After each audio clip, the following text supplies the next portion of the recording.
Welcome, welcome, welcome. Wait, why are you guys in front of the book? Did you go behind the book or in front of the book? Go in front of the book.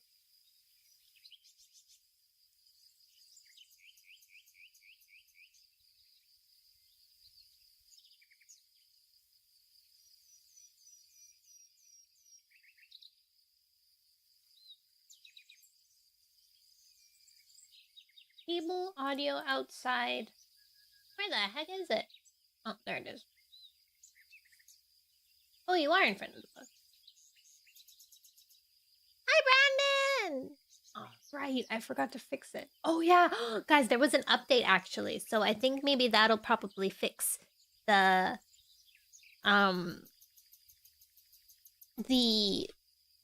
issue it's having. How have I been? Tired? Oh my god, guys, my stomach hurts so much right now.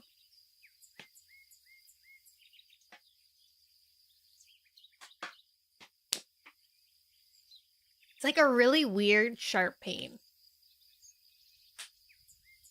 I'm hoping that it's because I haven't eaten much and then I ate like candy, so it's like why did you feed me candy? My tummy, everything's empty. Kind of feeling. One singular candy. Like a candy stick. It was like it's like a sour watermelon, but it wasn't really sour. It was just like covered in sugar. And then I had a cookie too. Could it have been the cookie maybe? It did have icing. But now I'm eating tabbouleh, which is like, I think it's like buckwheat and chickpeas. Maybe not buckwheat. It's some type of grain that's like split open. But I eaten meat recently.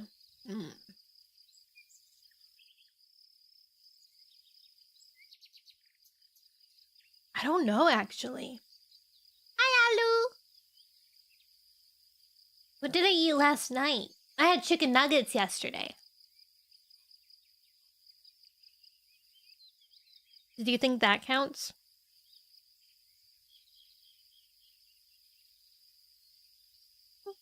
Hi, Vlad! Oh. That could be valid. I'm hoping that this tabbouleh salad will. I think someone knocked a bunch of things over. That wasn't me! No!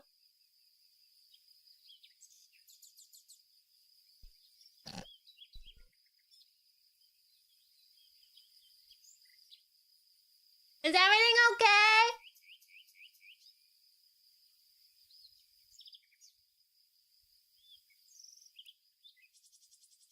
Honey!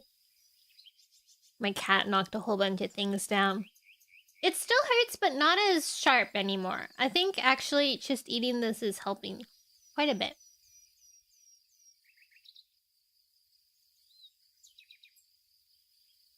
Or maybe it's like rotating. Maybe it comes in waves, the pain. I don't know. But it's good enough for me, like, it's fine enough if I'm sitting here that it's not killing me.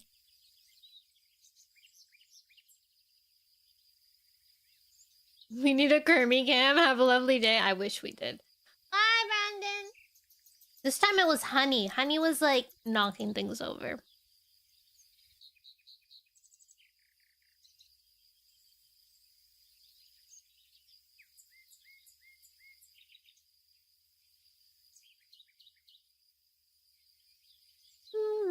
Thank you. I got a haircut today.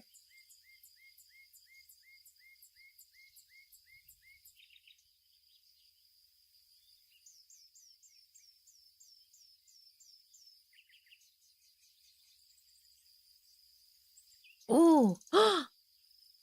Slow Calm River. They've been uploading new... They uploaded a new thing. But I don't trust it. It's not saying that it's royalty-free. Actually, I guess technically this doesn't even say it's royalty-free.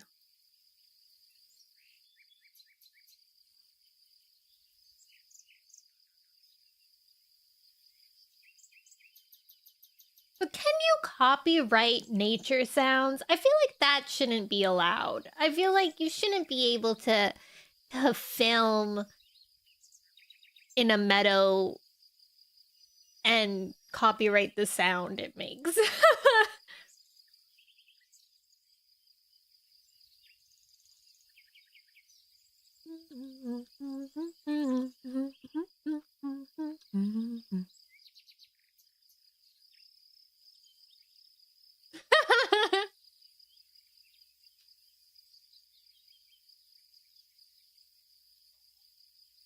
Copyright nature sounds. Wah, wah, wah.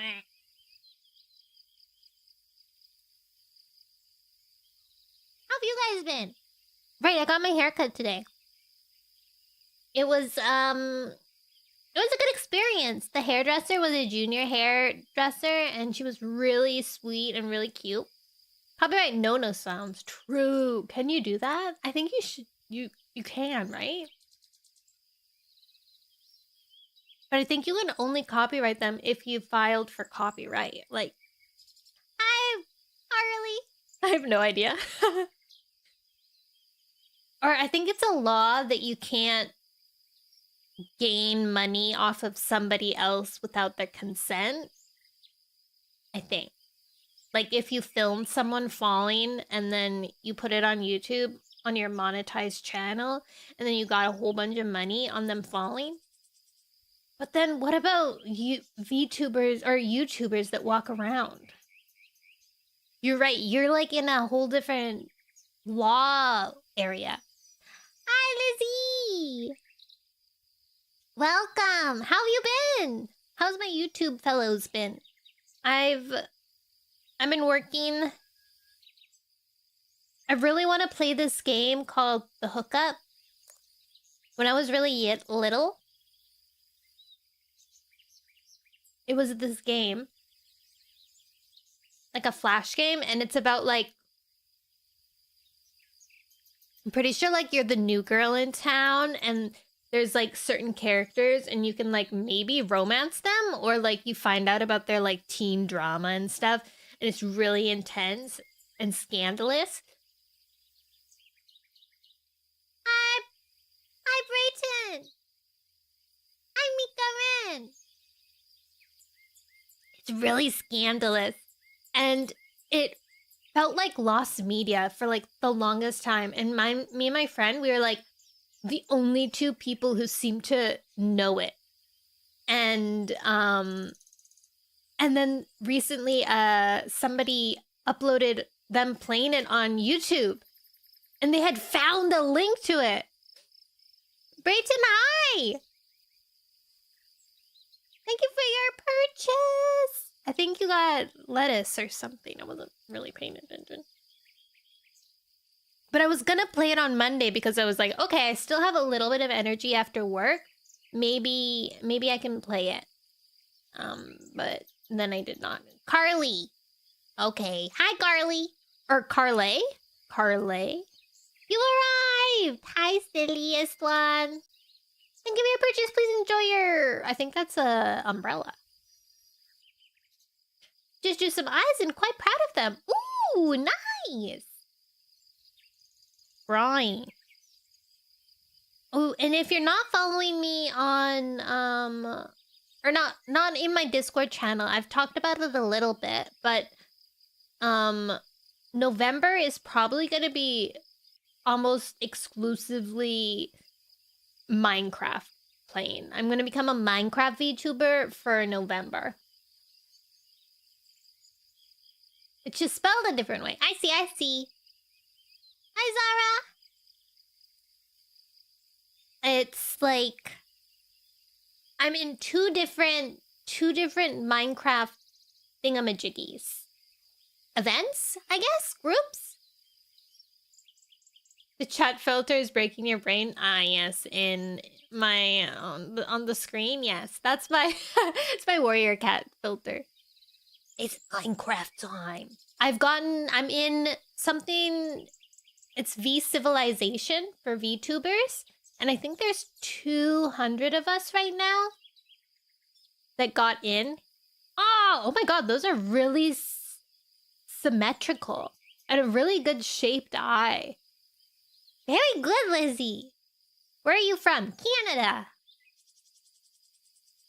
So, when the V Civilization is kind of pretty much completely inspired by Ish's poor versus rich civilization, like the poor island and the rich island, the one that got viral for a while. Except we're all on one island, and it's like an RP sort of, so we all have characters. My character is a horse. I've decided I'm gonna be a horse. But my original plan was that I was gonna be a horse and I was gonna run around and collect all the other horses on the island and like be the horse pack, you know? But I didn't look on the document that showed me everything that was like the island or the mod pack rules or whatever, and horses and cows and chickens and stuff, they don't spawn naturally. So I probably won't find a horse. Maybe I can like bribe the mods to like give me horses. Lizzie is that's very smart. Sometimes it's hard to do, like, even if you do one eye, they're too far apart or too close together, but yours is pretty good. I'll tell you, I'm not gonna tell you my address.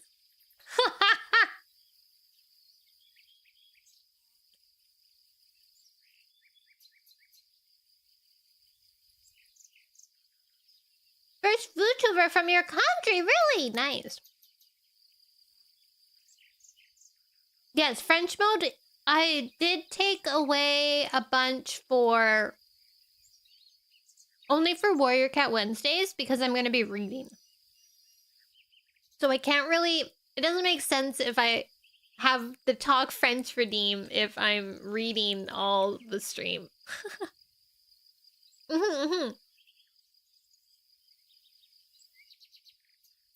I figured out why that wasn't working too, so that's fixed. It wasn't working last time.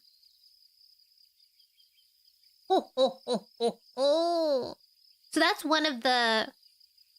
I think I want to do like a character brainstorming event or something with my horse. Like, should I only speak in horse? Like, neigh? Like, neigh! Or should I actually talk? Or should I be like an musume? Musme? These things. This event, a horse! Farley, these are a lot of quite personal questions. I think probably you shouldn't ask them. Yeah, horse! The V Civilization event, it takes place for... Let me actually look at the schedule. It has certain days, and you can only play for a specific amount of hours. And if you die, you die. Like, there's no respawning. So that's kind of... That's what I'm mostly worried about, that I'm gonna die for real.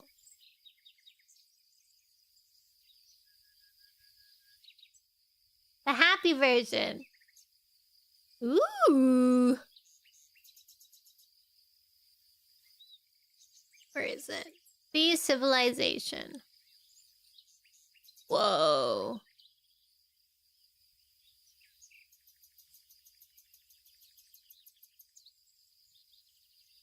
Are we getting... I don't think those are pictures in the... Okay, let's see. Oh, creatures. Aw, fox. Okay,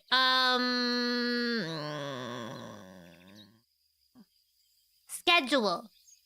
Hi, Lucy. Hello, welcome in.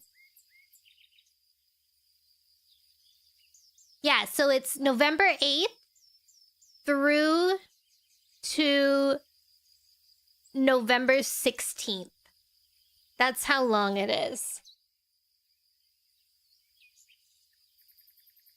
And during this time, they're all, I think, like, the usual days are for 4 to 3, no, 2 to 4 hours. And then there are special build days where it's for like 6 hours, but there's no plot or content allowed to be happening. Also, if you die on build days, you die forever anyways. So we're gonna try and avoid dying on build days in particular because, you know, you wouldn't even die part of the plot. You'd just be dead. You just died. I died of natural causes. So that's what the V Civilization event's gonna be. I'm really excited.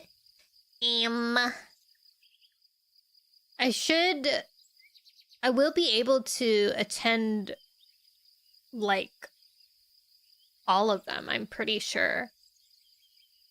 Maybe not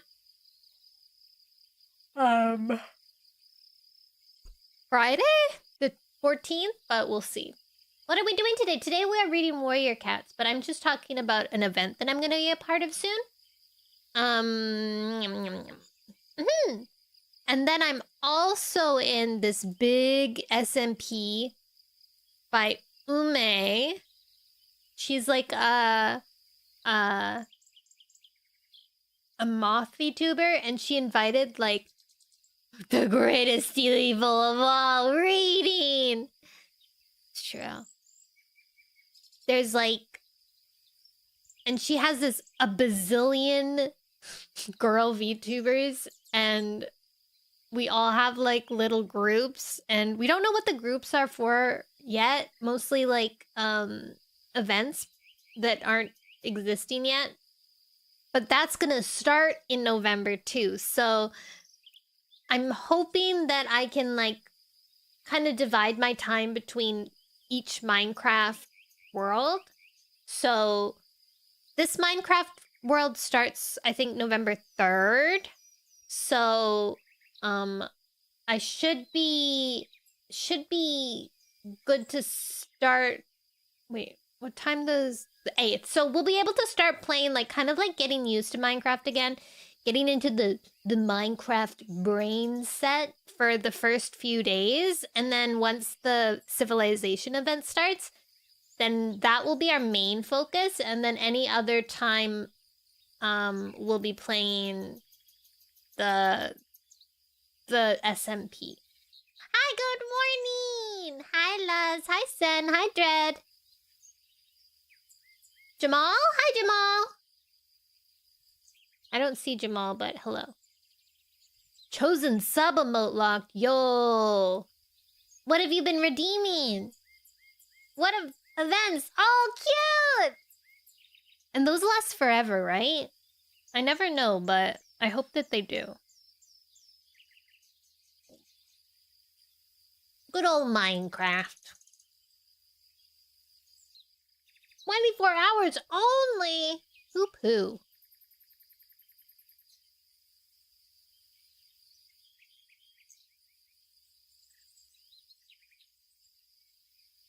So that is our very exciting month of November. I wish that there was a cool alliteration I could do. I was like Nono November, but it's like Minecraft November. It's tough. I won't be able to do Warrior Cat Wednesdays on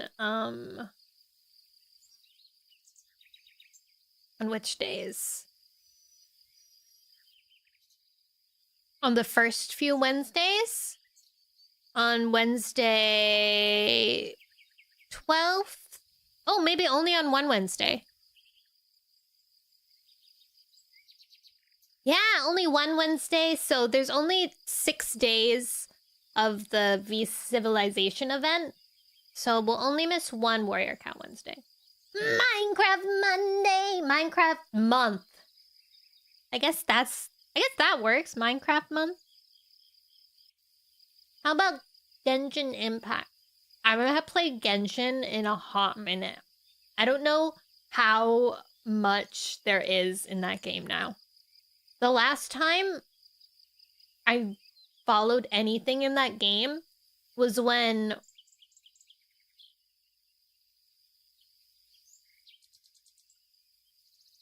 Yes, Noon, more Digimon soon. Zero, your team is crazy.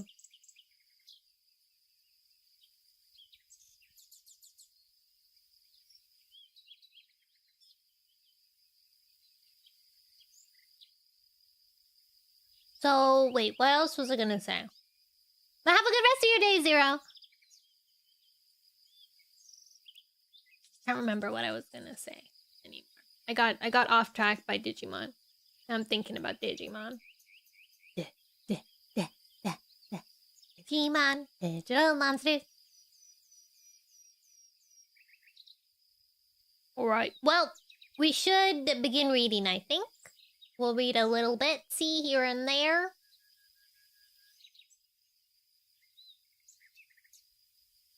No, do you need moderators? I do need YouTube moderators. Liz, I can make you a moderator. I trust you. Hold on.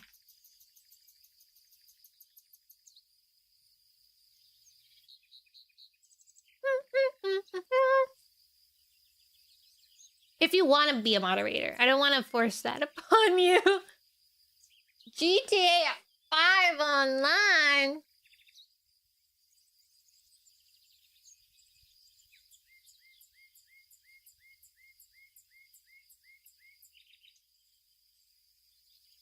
Hey, no, not your power. How do I mod someone?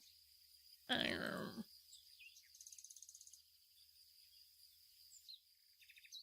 Maybe if I'm in chat?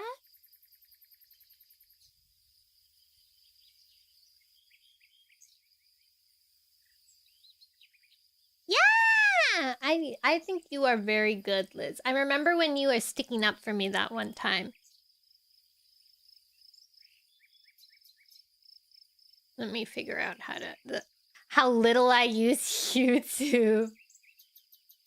Go to your channel. I am live. Whoa! Oh dang, it's really delayed, huh? Which chat are you in? Are you in my vertical stream or my horizontal stream?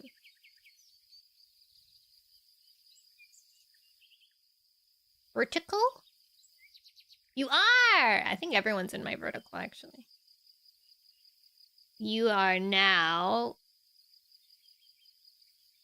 managing. Can manage blocked words and change chat modes in live. Wow.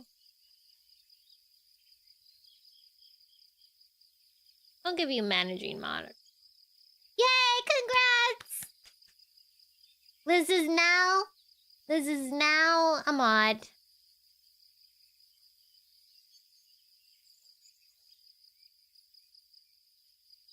Oh, I'm also off center on this screen.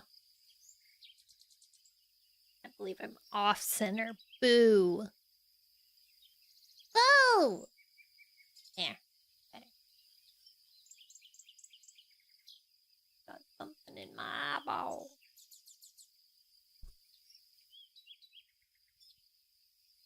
Okay. That looks good. Why does YouTube not notify me when you air? That is a good question. I wish that I knew the answer to that. Maybe you need to press the notification bell?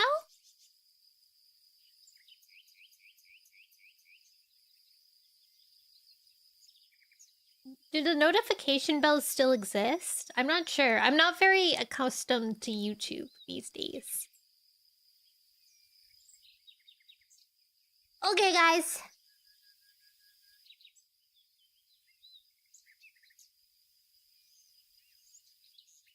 My poor eyeball hurts. Blah, blah, blah. Alright.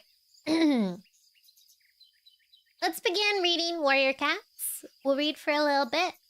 Probably a shorter stream than usual because I did start late. Gonna keep stream up on your phone while doing dishes! Yay! Happy dishes. Enjoy the Warrior Cats. So, previously on Warrior Cats, what happened? So they've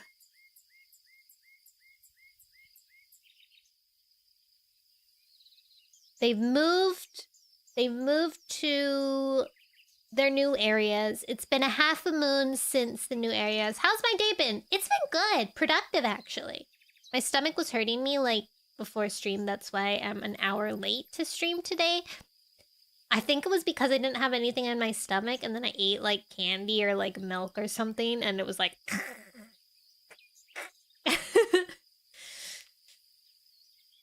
But I've been eating a little bit of tabbouleh salad, and it's nice. Now it's not hurting. Right, so, previously on Warrior Cats, A Forest Divided, it's been a half a moon since the cats have spread apart.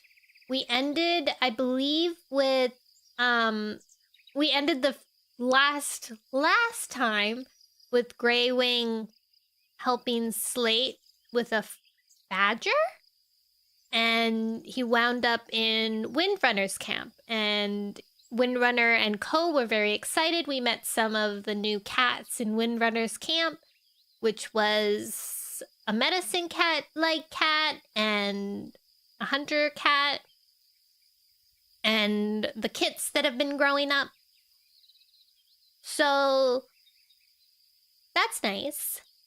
He's much happier there. He's been getting asthma attacks in the forest because there's not enough clean air and like fresh air and stuff. It's mostly like swampy, mildewy, and that's really bad for his lungs.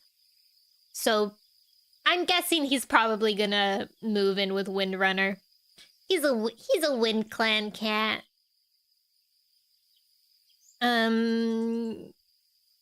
Meanwhile, in Clear Sky's camp, Clear Sky's being like really weird to Thunder, his son. He's like trying to assert dominance, like as if Thunder came here to like become a leader or something. He's like, when Thunder's like, hey, you want to walk with me? He's like, why? And like Thunder's just trying to like get on good terms with his dad, and his dad's like all like, why do you want to walk with me? I know my forest, my boundaries, my land. I don't need your help. And Thunder's like, I just wanted to talk with you.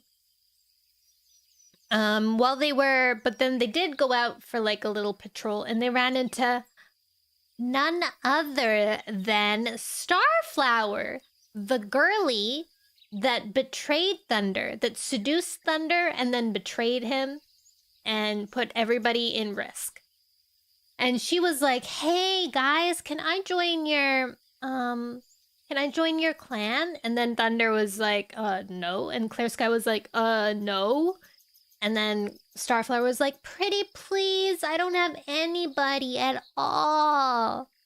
And then Thunder was like, you know what? Maybe she's right. Maybe she does need, like, she's out of her dad's control, so she's probably changed and wonderful.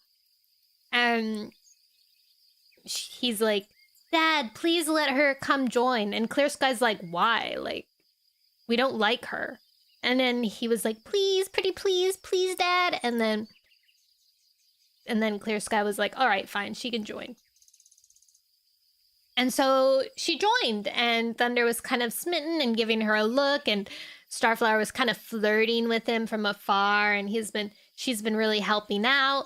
But then Clear Sky was on a walk, and then Starflower showed up while he was on a walk alone. and she started flirting with him and like having like a little like back and forth. And she's like, how about you train me how to be a leader, and I'll train you how to be a forest cat. You know, like she's like all like coming up in his space. And Clear Sky was like, first he was like, what the heck is going on? And then he was like, you know what? Maybe.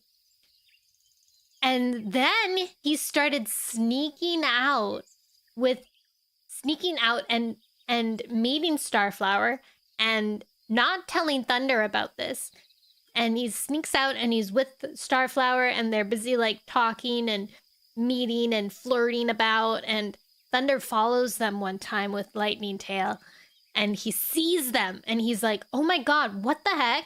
And he's so mad. He's like betrayed. Like, all what she wants is power. And Lightning Tail was like, well, maybe Clear Sky knows what's going on and he's doing this to like keep tabs on her. And Thunder was like, maybe, but you know what? Whatever. And then he like storms off and Lightning Tail follows him. And that's where we ended. And what kind of salad? It's called tabbouleh salad. I don't actually know. Tabbouleh salad. Simple Mediterranean salad.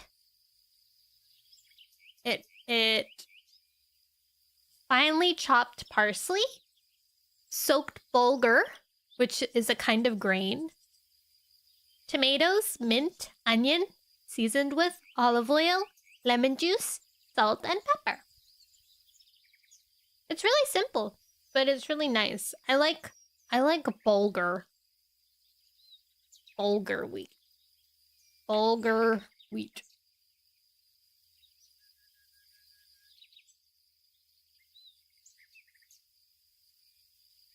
Bulgur is cracked wheat.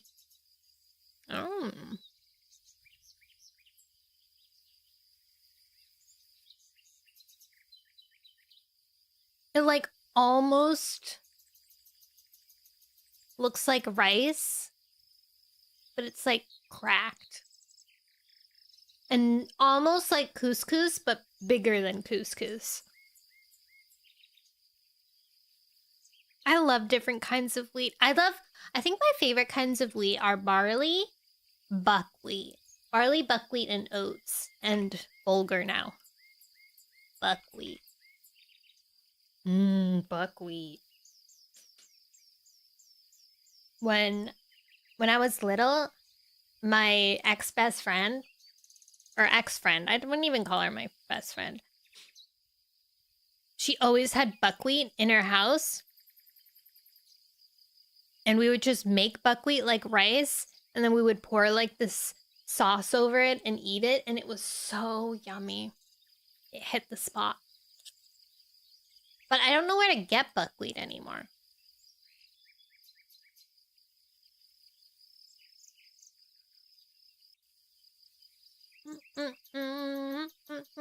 Also, why is it seems like YouTube...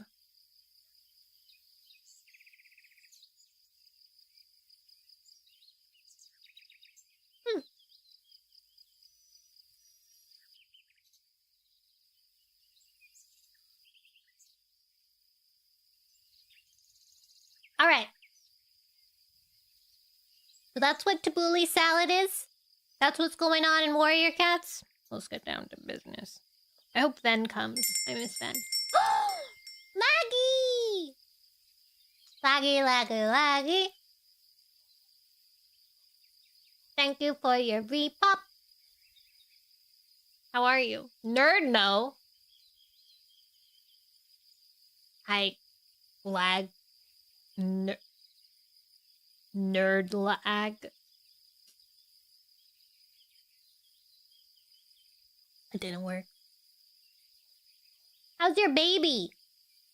Is your baby healthy? Baby Nono tried to escape early. What the? Tell baby Noelle to calm down.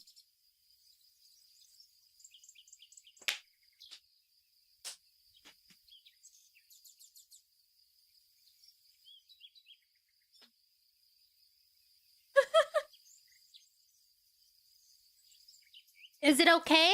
Is baby Noelle okay despite wanting to flee his environment?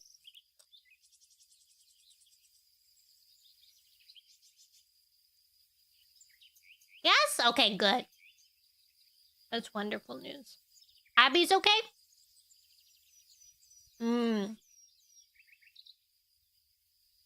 Tell Abby. I hope she feels better. I hope she feels wonderful. Because I don't know if she doesn't feel bad right now. Tell Abby I said hi.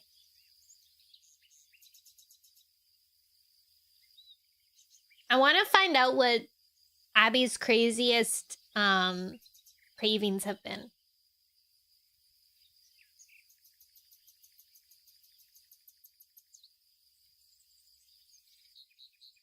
Cravings is like the weirdest part of pregnancy for me. Milk? Nothing but milk?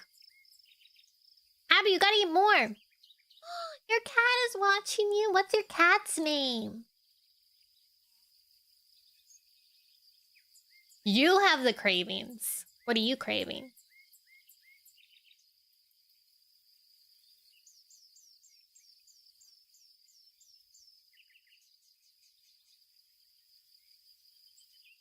Honey, BBQ wings. I haven't had good wings in a while. I need some good wings. You've only been eating those? Goofy.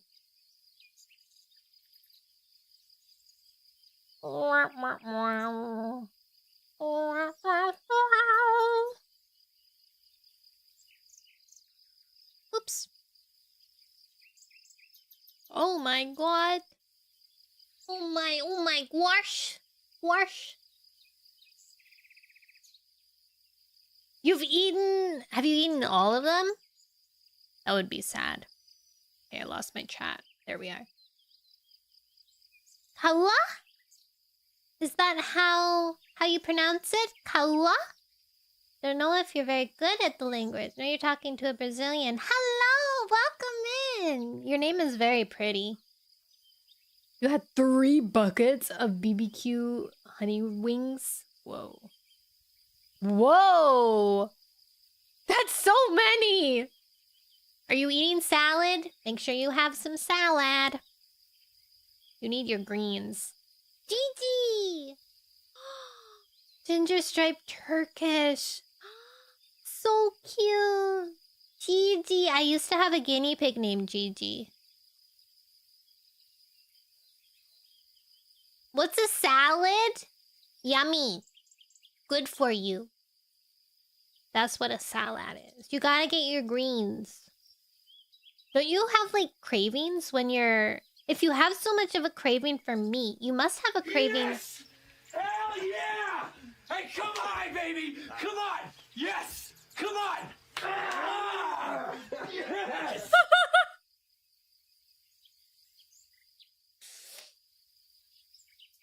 Consume. Salad. Because, like, if I have too many, like, sugary sweets, I start to crave vegetables. I crave the veggies. The broccoli. The cauliflower. I crave it. Like a beast. Alright.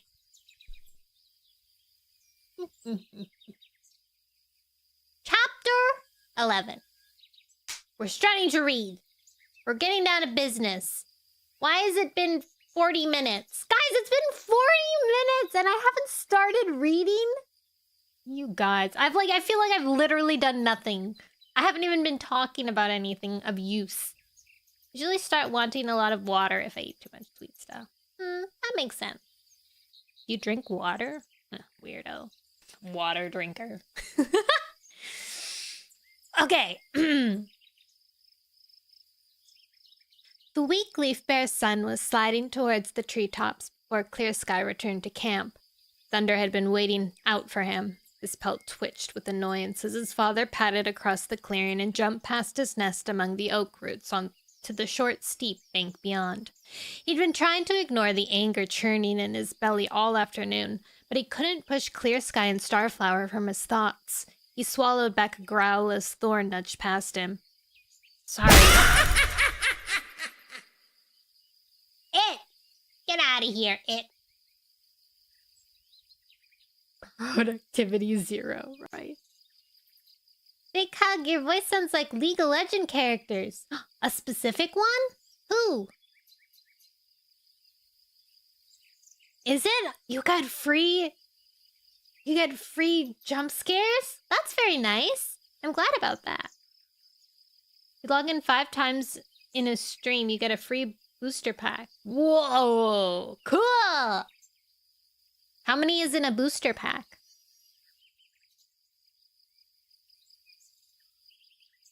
I'm getting distracted again. Sorry, the gray she-cat dipped her head. I'm headed for the prey pile, but the camp's a bit crowded. Thunder snorted. Is it worth the effort? He glanced at the meager pile of fresh kill. 3 mice and a squirrel weren't going to feed so many mouths. It was mouse brain of clear sky to keep every cat in camp when there was a whole forest full of prey. Thorn picked her way past Pink Eyes and Quickwater, who were lounging beside the holly bush. She nodded politely to Milkweed, who sheltered beneath the yew, coughing from time to time. Cloudspots crouched beside the sickly queen, chewing leaves into a pulp, while Thistle and Clover scrambled through the branches above them. Lightning Tail was sharing tongues with Acorn Fur, while Birch and Alder badgered them with questions about life on the moor. Did you really hunt rabbits in tunnels? Alder's eyes were wide. Lightning Tail shrugged. I prefer hunting above ground. Acorn Fur shivered. Not me. I like the shelter of the tunnels. There's no wind to ruffle your fur. But how could you see what you were doing? Birch asked. With our whiskers, ears, and noses, of course, Acorn Fur told him. I never got a chance to hunt out in the tunnels. Sparrow Fur sprawled sleepily at the edge of the clearing where Owl Eyes paced around her. I was too young. Now we never have a chance to hunt anywhere. Owl Eyes flashed a look at Clear Sky. He was clearly still angry that he had spent the day in camp. Blossom wove past him. I'm sure Clear Sky will let you hunt tomorrow. Yeah, right. Owl Eyes didn't look convinced. Thunder felt a flash of satisfaction. Clear Sky's dumb hunting rules were ruffling fur among his campmates. They weren't even effective. He glanced at the prey pile again. Nettle and Leaf were lying like guards beside the pitiful collection of fresh kill, eyeing their campmates warily. Clear Sky called from the bank. Thunder, are both hunting patrols back? Can't you tell? Thunder snapped. The camp was overflowing with cats. Clear Sky narrowed his eyes. Is something wrong? Lightning Tail flashed Thunder a warning gaze. It's not the time to confront him about Starflower, Thunder thought. Puffing out his chest and heading for his father. Leaping up the muddy banks, he landed beside Clear Sky and gave a curt meow. It's not working. What's not working? Clear Sky tipped his head. Sending out 2 hunting patrols each morning and then wasting the rest of the day with everyone cooped up in camp. Thunder felt righteous anger rising in his chest. It's mouse-brained. The fur bristled on Clear Sky's shoulders. Look at the prey pile. Thunder nodded towards it. Most cats will go hungry tonight. Clear Sky padded away from the edge of the bank, moving closer to the break-in. Keep your voice down, he cautioned. We've already discussed hunting. You know why I have to organize it so carefully. Because you don't trust us. Thunder followed his father out of hearing of their campmates. But that doesn't explain why you only send out 2 patrols a day. I could be hunting right now. If you're scared that I'll eat half my catch, send Leaf and Nettle with me to keep watch, he snorted. It would give them something to do. And what about Owl Eyes? He's been desperate to go hunting all day, but instead he's had to stay here, and tonight he'll sleep with an empty belly. I bet he's starting to wish he'd joined Tall Shadow's group. They probably hunt from dawn to dusk. He stared straight into Clear Sky's piercing blue eyes, hoping he touched a nerve. How could his father be so dumb? Dumb with hunting, and even dumber about Starflower. What a rabbit brain. Clear Sky returned his gaze steadily. Do you want to hunt the forest dry in the first moon of Leaf Bear? No, Thunder hissed. But if you send out smaller groups and send them out regularly, we could hunt the whole territory. If we take a little from everywhere, we'd have more to eat. No cat would be stuck in camp, and the prey would last through to New Leaf. I see you've thought about this. Clear Sky's ears twitched irritably. Maybe you should be the leader. There was sarcasm in his mew. Thunder scowled at him. On the moor, Tall Shadow and Greywing treated me like one of the leaders. This isn't the moor, Clear Sky snapped. We do things differently in the forest. This group has one leader, and that's me. On the moor, no cat knew who was in charge. Every time there was a problem, you had to gossip like a bunch of starlings before you actually did anything about it. Here, my cats trust me to make the decision. I don't need your advice. Rage bubbled up from Thunder's belly. You need some cat's advice. Clear Sky eyed him, suddenly cautious. Are you really this angry about hunting patrols? I saw you!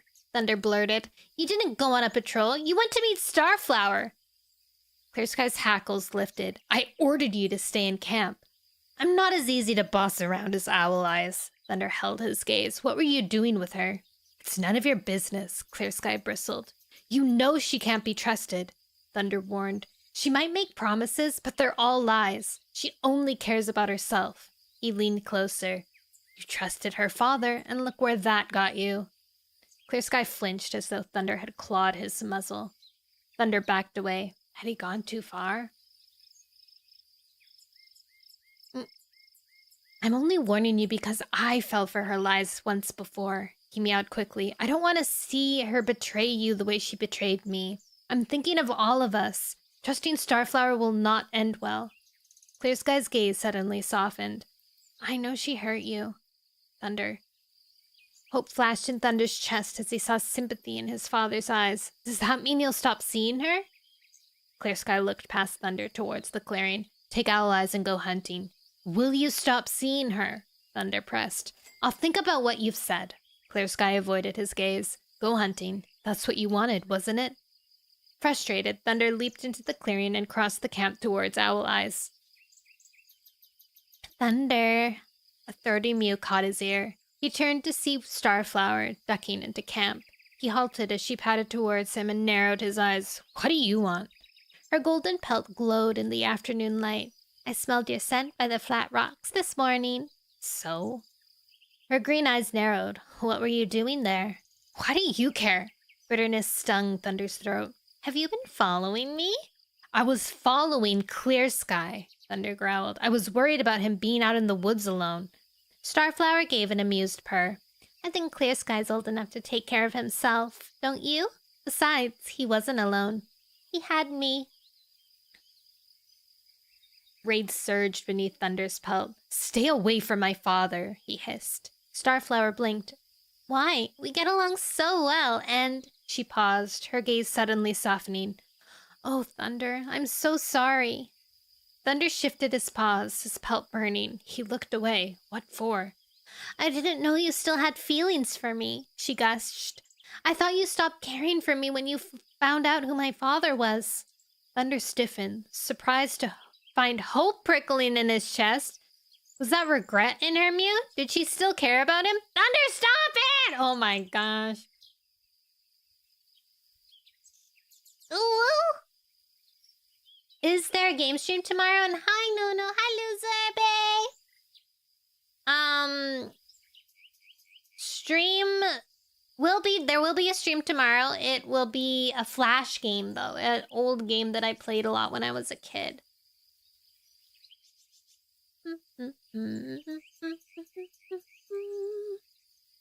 What's my favorite song right now? Oh, that's tough. I don't know. Mine changes so often.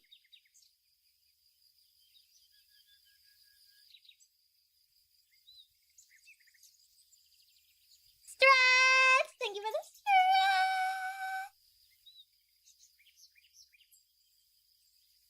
I really like Gigi.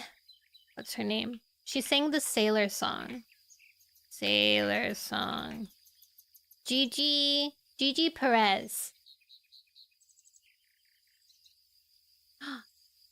Yeah, sure, you can speak in Brazilian or Portuguese or Brazilian Portuguese if you want. I won't be able to understand you, but you could.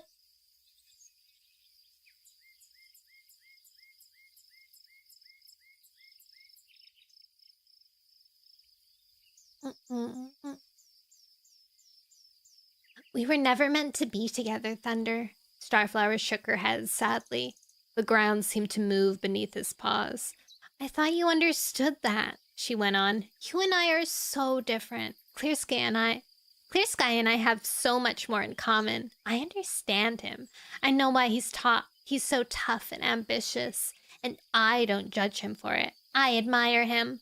Oh my god, she's so crazy.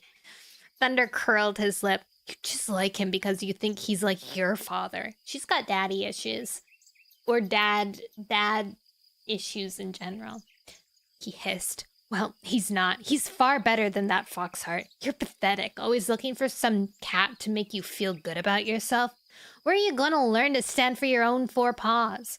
Tail lashing, he called to Owl Eyes. Come on, Clear Sky wants us to go hunting. Leaf looked up sharply. Can I come? Why not? Thunder marched towards the entrance. He could take any cat he liked. He didn't need Clear Sky's permission, and Leaf would be in a far better mood if he had a chance to flex his claws on prey instead of moss. He ducked through the bramble wall, Leaf on his trail. Owl Eyes burst out after them, his pelt prickling with excitement. Where should we hunt? He gazed around the woods happily. Clouds were bubbling overhead as the sun sank behind the trees. There's a beach copse beyond the sycamore, Leaf suggested. The nuts will attract prey. Thunder nodded. You lead. He wasn't going to be like Clear Sky, insisted every cat follow in his paw steps. Leaf bounded away and leaped the gully. Owl Eyes chased after him, tail high. Thunder broke into a run, relieved to feel his paws pounding on the forest floor. The anger that had been pulsing beneath his fur melted as he raced after his campmates. Leaf charged up the slope and hared past the sycamore. Owl Eyes, smaller and lighter, moved fast through the forest. He zigzagged easily between the undergrowth, veering around a bramble and ducking beneath a jutting branch. Thunder kept a tail length behind, wincing as a thorn snagged his thick pelt and leaping over a branch instead of ducking under. He could feel power surging into his paws as they thrummed over the earth. Wind streamed through his whiskers. Ahead, the beech copse showed among the other trees. Dark orange leaves clung to their branches, making the forest here glow like Starflower's pelt. Thunder pushed the thought away, skidding to a halt where Leaf and Owl Eyes had stopped beside a swath of bracken. Leaf nodded towards the forest ahead. The ground was littered with beech nuts. Roots showed just above the soil, winding over one another to make a low forest of nooks and shadows. It was the perfect spot for prey. Thunder nodded to Owl Eyes. Go around to the far side of the copse, he whispered. If we flush out the prey, it'll run towards you. Owl Eyes nodded and quietly picked his way around the trees. Thank you for the follow, Pom Pom! Ooh, it almost has like Brazilian Portuguese almost has like a Spanish or French feel to it.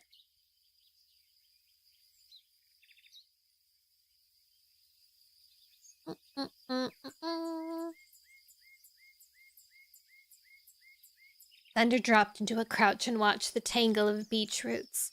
Leaf squatted beside him, his mouth open as he tasted for scents. His muzzle twitched.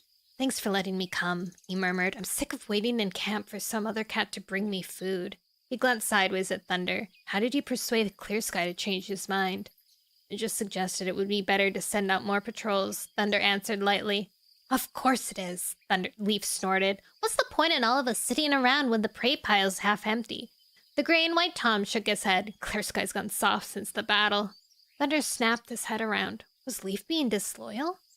Leaf's ear twitched uneasily. I mean, he's still Clear Sky, he backtracked. But all this talk of uniting and taking in sick, half-starved cats, it's not how he used to be. Leaf tucked his paws tightly under him. Thunder shifted to rebalance himself. He could hear prey rustling the leaves between the beech roots. Owl Eye's pelt showed in the shadows beyond. Clear Sky's just doing what the spirit cats asked of him, he whispered to Leaf. They're the ones who want us to unite. spirit cats don't get hungry. Leaf gazed ahead, his eyes flicking one way and then the other as he scanned for prey. Why don't they look after the sick and the weak? Here in the real world, strength is the only thing that counts. What's the point in hunting for cats who can't hunt for themselves? They just sap the strength of the whole group. Whoop, whoop, whoop. Thunder glanced at his campmate. Does he really believe that? Of course, strength was important, but surely it was possible to be strong and look after the weak. Everyone has their own strengths, he pointed out. No one hears as well as Pink Eyes, and Jagged Peak has grown tough and practical because he's had to fight every paw step on the way. He may be tough, but can he hunt? Leaf meowed darkly. You've forgotten how Leaf Bear is. There are lean moons ahead. It's not so easy to be soft-hearted when your belly's empty. Thunder flexed his claws. Leaf was sounding like Clear Sky in the days before the battle. All we have to do is persuade Clear Sky to change the hunting patrols. Then there'll be enough prey for all of us. You'll see. Thank you for the alert, Faye. Food time.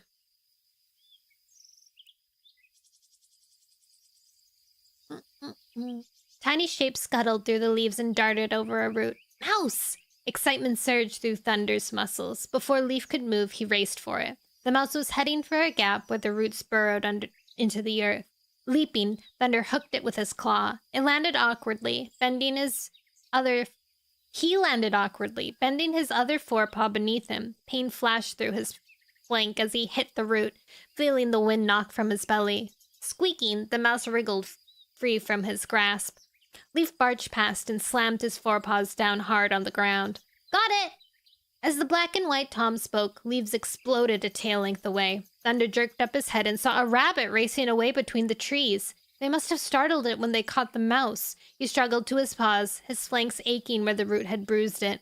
His injured paw folded limply beneath him. Mouse tongue! It's okay, I've got it! Owl Eye's triumphant yowl rang through the trees. Hello! Pom-Pom Raid! Oh my gosh! You snuck in early. Hello, Miss Anissa? Miss Anika? Miss Anissa? Is an absolute delight. The Scottish VTuber is a bundle of energy, streaming daily and playing everything from Digimon to seafaring adventures. Their stabby stab ninjas, escapades, and final murders have me on the edge of my seat. Not to mention their adorable Beanie and Bun Bun. Rar your way into Miss Anika's stream for a fun time. Pom-Pom Raid, hello, welcome! Welcome in! Did you enjoy Boltero? I only started playing Boltero recently, and I was very shocked by what it was like. It was addictive, though. It was like... I'm not very good at poker. Actually, I don't know how to play poker, so there was like an extra learning curve, because I was like, oh yeah, what are the moves that you have to do? But I hope you had a wonderful stream. I had fun with cards, although I lost all your runs. Oh no! That's alright. You still, like, gained cards. That's the nice thing about Boltero, because it's also, like, a collection game. So, if you collect a card, you still kind of win. A little bit. But yes, my name is Nono. Today we are reading Warrior Cat. So, if you want a chill time, you can hang out and maybe do some chores or take a nap while I read. Or if you are sleepy or hungry, you can cook some food while you read. Unlurk. Welcome back, Bay.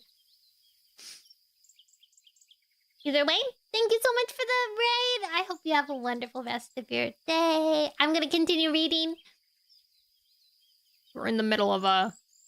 Oh, we're actually almost done the chapter. Cool.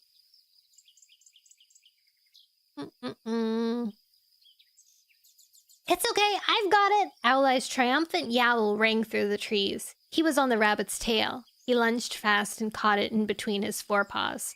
Thunder shook out his weak paw until the pain eased. The scent of fresh kill touched his nose. Leaf paced around him, tail high. The mouse dangled from his jaw. Owl Eyes trotted towards them, the rabbit swinging beneath his chin. I told you, Thunder purred. With enough hunting patrols, there'll be prey enough for everyone. You love warriors? Me too. Onyx. Stream tomorrow is 3 p.m. PST unless, I don't know, we get delayed again. But yeah.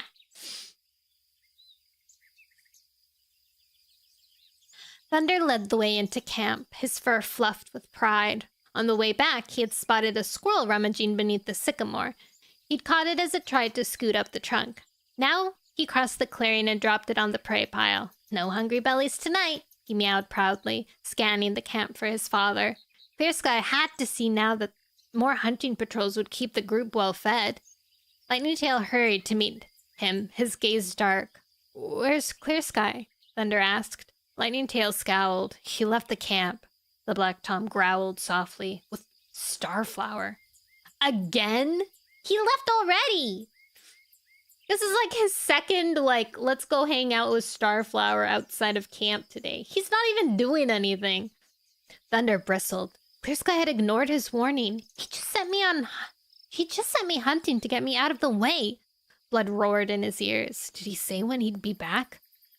Lightning Tail glanced towards the bramble entrance, keeping his mew low. All he said was that he'd be back later. Then I'll wait. Trembling with rage, Thunder swallowed back a growl. I have something to tell him. Something he will not want to hear. Oh? Oh? I'm intrigued. Chapter 12. Clear Sky pounded down the slope, swerving between the trees. The ground had dried since the morning's rain, but the leaves were still slippery under paw, and he skidded as he dodged around a bramble spilling across his path. Starflower was ahead. He could see her golden pelt glowing as she ran like a patch of starshine, moving between the trees. Digging his claws into the soft earth, he regained his balance and pushed harder. He reached the bottom of the slope a moment after Starflower. Hi, Jarn. My friend is really good at art, and she almost made... Yo! I love the Warrior Cats comic. I just got the third one. It came out recently. Warrior Cat artists are crazy. I trust them with my life. If I ever need, a cat or an animal drawn, Warrior Cat artists will always shine.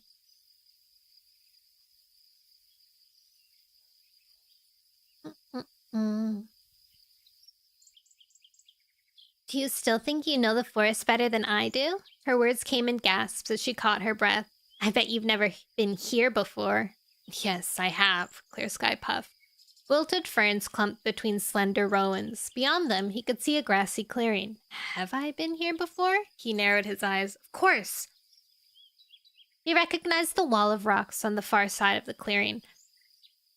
As he padded into the clearing, wet grass brushed his paws. It was getting late, and dew glittered in the late sunshine. If the skies remained clear, it would turn to frost. Starflower stopped beside him as he gazed at the sun dipping behind the rocks. Its orange rays melted on top of the stones for a moment before disappearing. Clear Sky felt chilly shadows swallow him. Come on. Chasing the setting sun, he leaped onto a jutting stone. He scrambled from boulder to boulder until he reached the top. Starflower looked up from the clearing below. Watch out for snakes. Snakes? You're a snake, Starflower.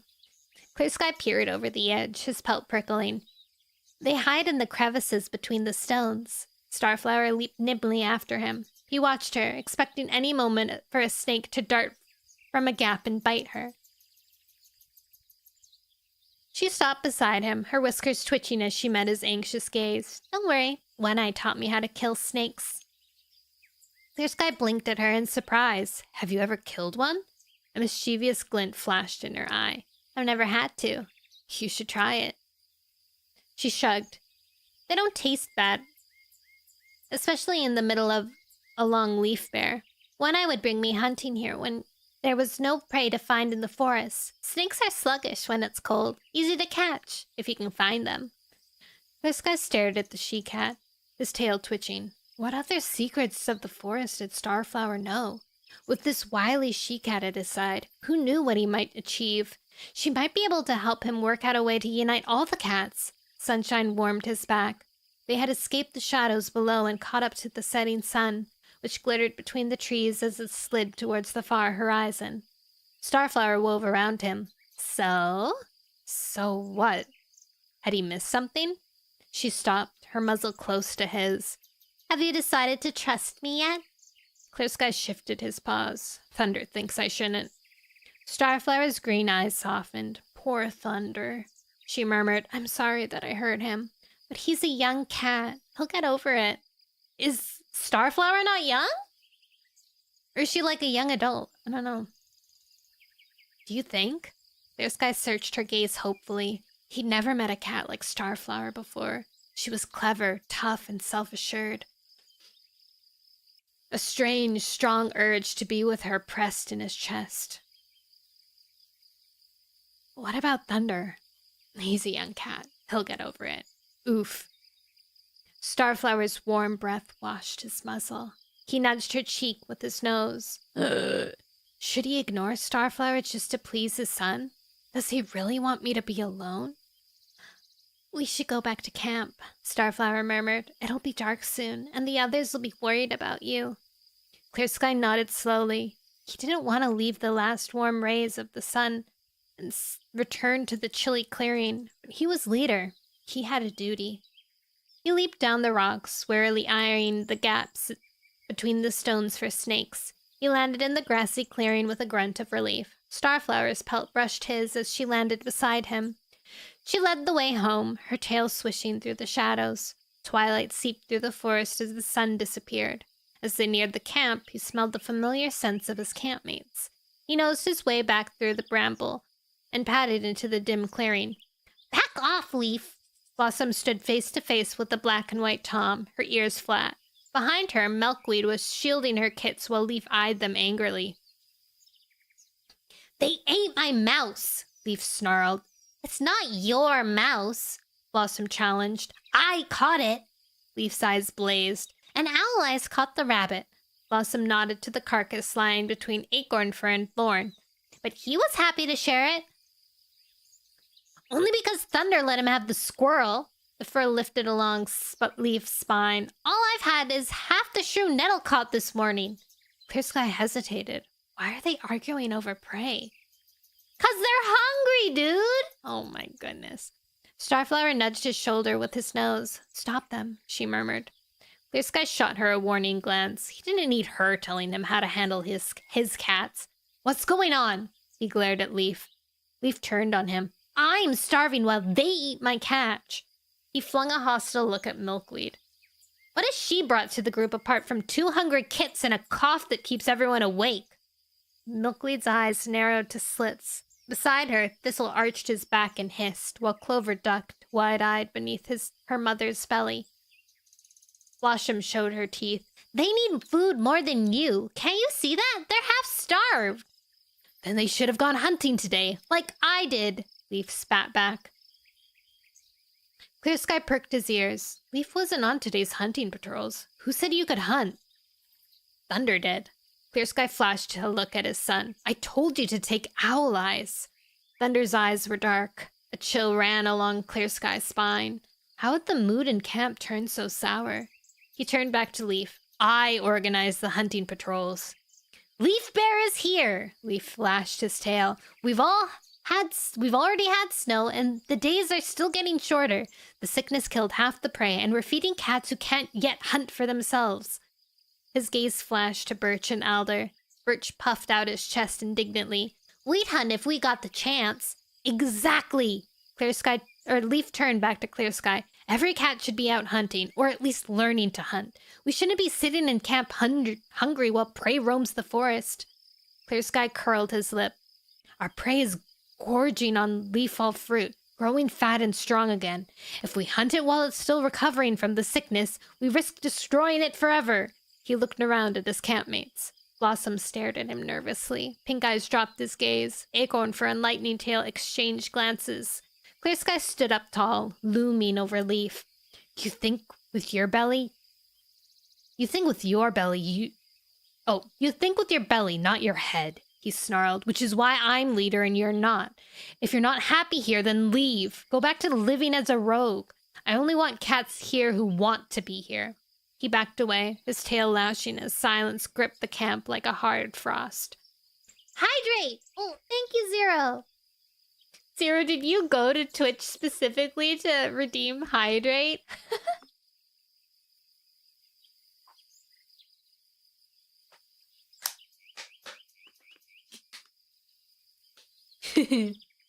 I do actually have water today. It's flavored water, but it's still water.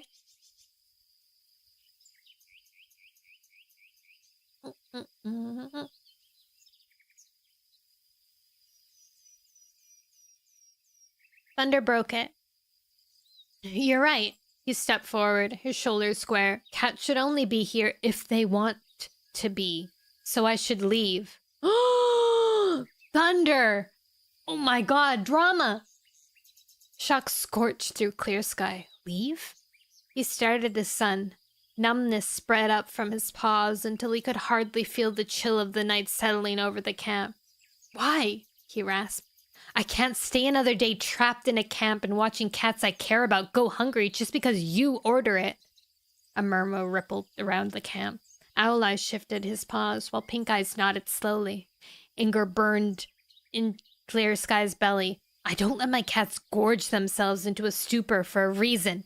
I want the prey in this forest to last until New Leaf. I want enough to share when Greywing and the others decide to join our group. If we hunt too much now, there'll be nothing left. Just wait. You'll see I'm right. Thunder's eyes flashed. That's all you care about, isn't it? He snarled. Being right. You sacrificed every cat in this camp just to prove you're the smartest cat in the forest. That's not true. It is. Leaf hissed it. Leaf's hiss surprised Clear Sky. Mutiny is afoot. Thunder's right. You don't care about preserving the prey. You just want to look clever. Clear Sky dug his claws into the cold earth. How could any cat believe that after everything he had done for them? Thunder spoke. I won't disturb you or hunt near your camp. I'll live somewhere else in the forest, but I can't be a part of your group anymore. I'm going with him. Leaf lashed his tail. Me too. Lightning Tail stepped forward. Oh, snap. This is how Thunder becomes ThunderClan leader? Because he staged a mutiny? Clear Sky's thoughts swirled. What was happening? He wanted to unite the cats, not drive them apart. Owl Eyes nodded to Thunder. Can I come too? And me. Cloudspots glanced anxiously towards Milkweed. I'll leave my herbs for your cough. Thunder was staring at the cats gathering around him, his eyes wide with surprise. You can come if you want, he stammered. Owl Eyes gazed hopefully at Sparrowfur. Are you coming? Confusion sharpened the young she-cat's amber gaze for a moment. Then she dipped her head. No, Owl Eyes. I made my decision to join Clear Sky, and I'm sticking with it.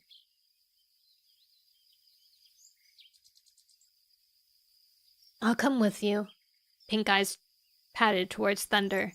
Oh, I'll come with you. Pink Eyes patted towards Thunder. You? Clear Sky wondered if he was dreaming. But I took you in. I fed you. I thought... His words trailed away. I thought you were my friend. Grief stabbed his chest like gorse thorns. He struggled to steady his breathing. What was going on? I'm losing control. His heart pounded in his ears so that he hardly heard his own raspy mew. Thunder, can we speak in private? Thunder nodded and padded past his campmates. Smoothly, he leaped onto the steep branch. Clear Sky scrambled after him and followed him towards the break-in where they'd shared words just this morning. How had everything changed since then? What are you doing, Thunder? He desperately searched the young Tom's gaze. Thunder's wide, white paws glowed in the fast-fading light. I thought, when I came here, that I could help you lead. But you're not interested in my opinion. You always ignore my advice. It's pointless, me being here. Clear Sky's ear twitched. Thunder was whining like a spoiled kid. Help me lead? What makes him think he's so important? Do you think you'd get special treatment because you're my son? Thunder's eyes widened. No! I was no cat's son on the moor, but the cats there respected me. So you're abandoning us because you're not getting the respect you deserve? Clear Sky couldn't keep the scorn from his mew.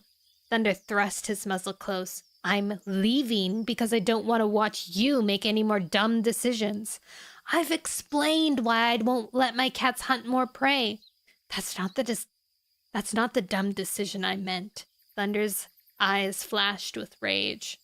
Clear Sky drew in a sharp breath. You mean Starflower? You should banish her from the forest, Thunder snarled. She's nothing but trouble. Stop acting like a kid who's upset he can't get his first pick from the prey pile. I'm not. Clear Sky snorted. I'm your father. You can't tell me who I can and who I can take as a mate any more than you can tell me how to lead my group. That's the problem, Clear Sky. Thunder lashed his tail. I can't tell you anything. You think you know it all, but you don't. You can't tell good from bad. You never could. But you're so determined to be right, you'll twist everything to prove it. If you mistook a fox for a rabbit, you'd keep calling it a rabbit while it tore out your throat, just because you'd rather die than admit that you were wrong. Oh, snap. That's not true, Clear Sky snapped. If Starflower had chose you instead of me, you wouldn't be leaving. You're blinded by jealousy.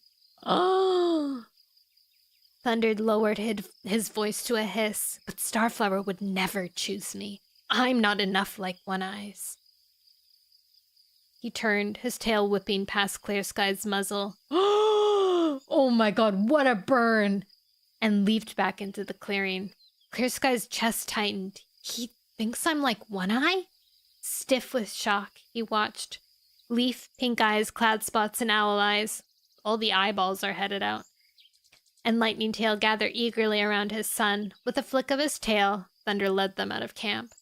Reef dragged at his bones, as heavy as water. I just wanted my kin near me. Jagged Peak and Greywing were in the pine forest. Thunder was leaving. His eyes misted. I'm sorry, Fluttering Bird. I failed you. And now I'm alone again. Somehow, I always end up alone. Somehow? What a baby! Oh my god, this guy. Also, welcome back, Lizzie!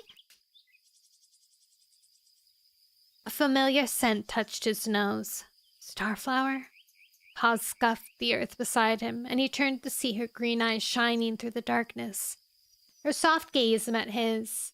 It's been a tough day. She reached forward and brushed her cheek with her muzzle. But don't be sad. A few troublemakers have left, that's all. This is your chance to build the loyal, strong group you've always wanted. Let Thunder go if he wants. His only ambition is to fill his belly. He will never be the leader that you are. Clear Sky let her words lull him. She wove around him, her thick pelt warming his. Icy weather was coming. He could smell it on the wind. Let Thunder find a new camp as Leaf Bear tightened its grip. He still had a loyal band of cats. He rubbed his muzzle into the soft fur of Starflower's neck. At last, he had a mate worthy of him. Another mate! Oh my gosh. They're official. Rose stole his son's girlfriend. He stole his son's his ex. He stole his son's ex. What? Strat!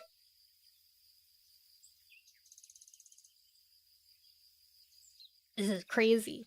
That was a crazy chapter. That was probably one of my favorite chapters in this series, actually. Spicy.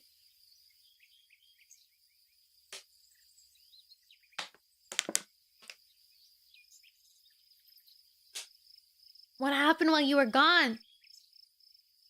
Thunder. He raised a mutiny. Clear Sky, his dad, he went and he's been seduced by Thunder's ex-girlfriend, Starflower. And now they're mates. Now Clear Sky and Starflower are mates. And Thunder had enough of his father's nonsense and he left and he took like 5 other cats with him. I'm surprised Blossom didn't leave with Pink Eyes, because Pink Eyes came with Blossom. Wild. Maybe eventually they'll head over.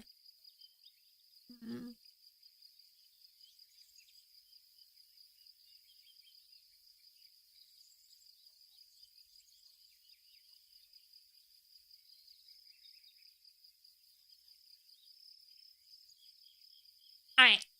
Chapter 13.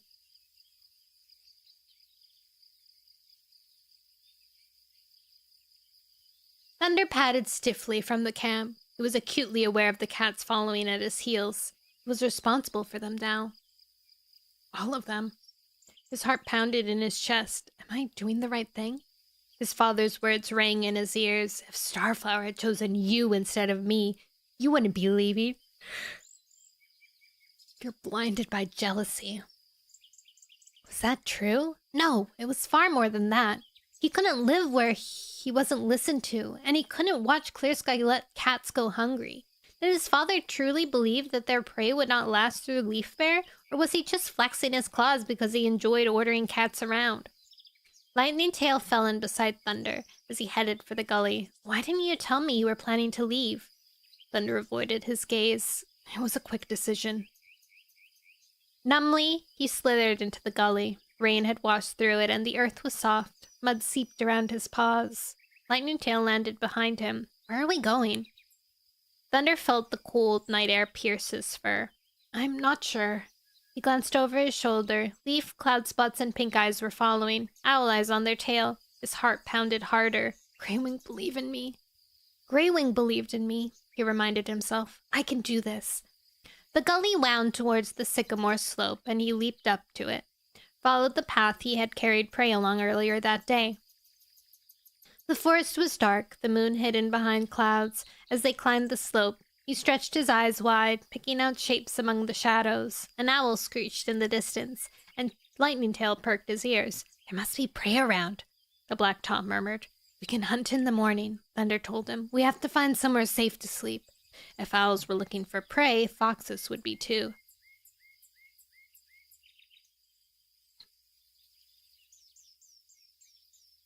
Thunder!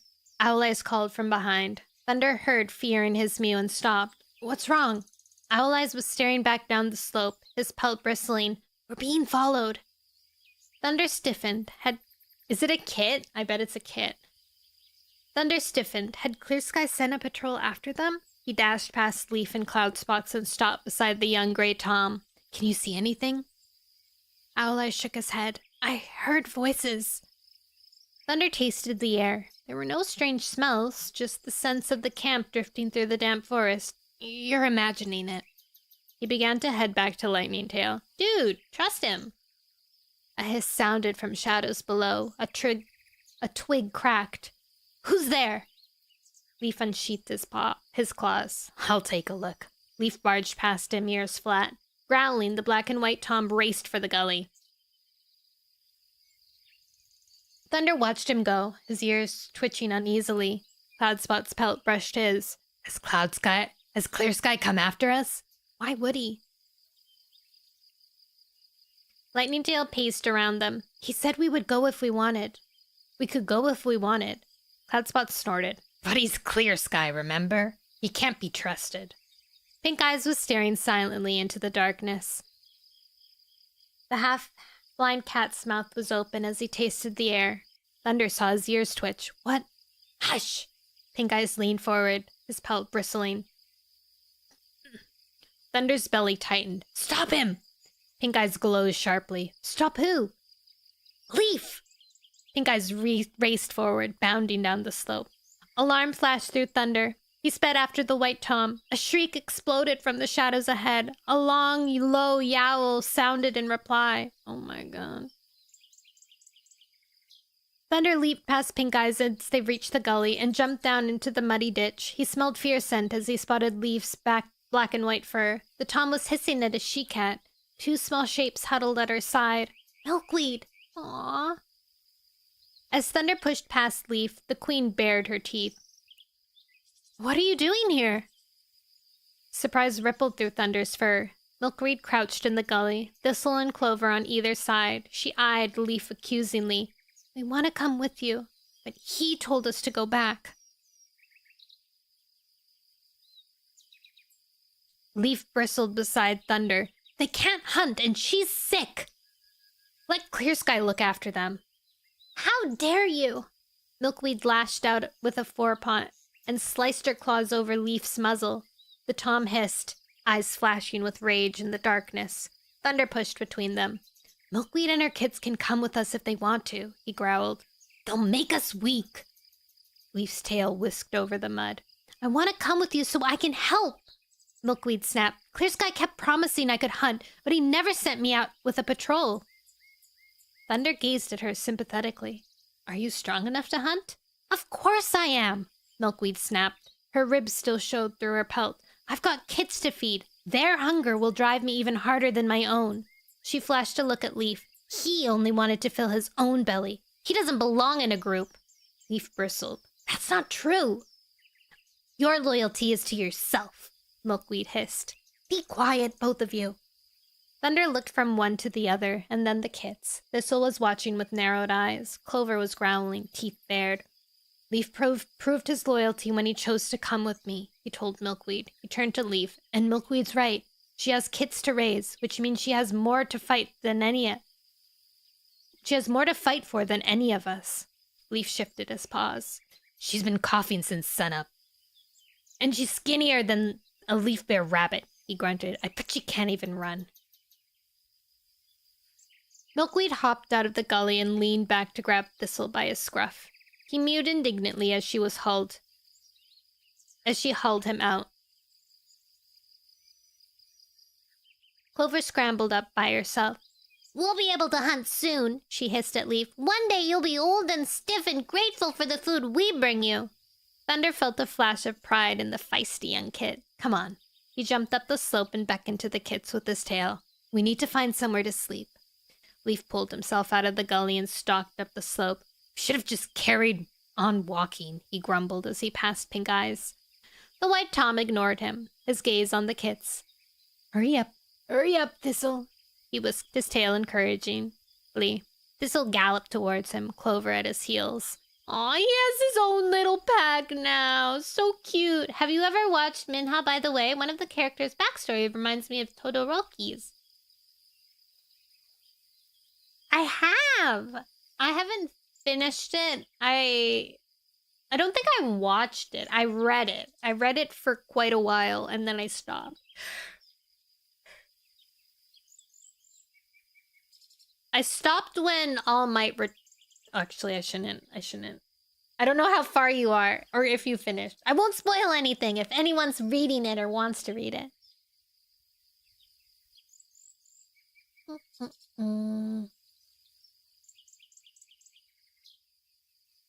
Thunder fell in beside Milkweed as they followed the kids up the slope. He glanced sideways at her. I thought you were happy with Clear Sky.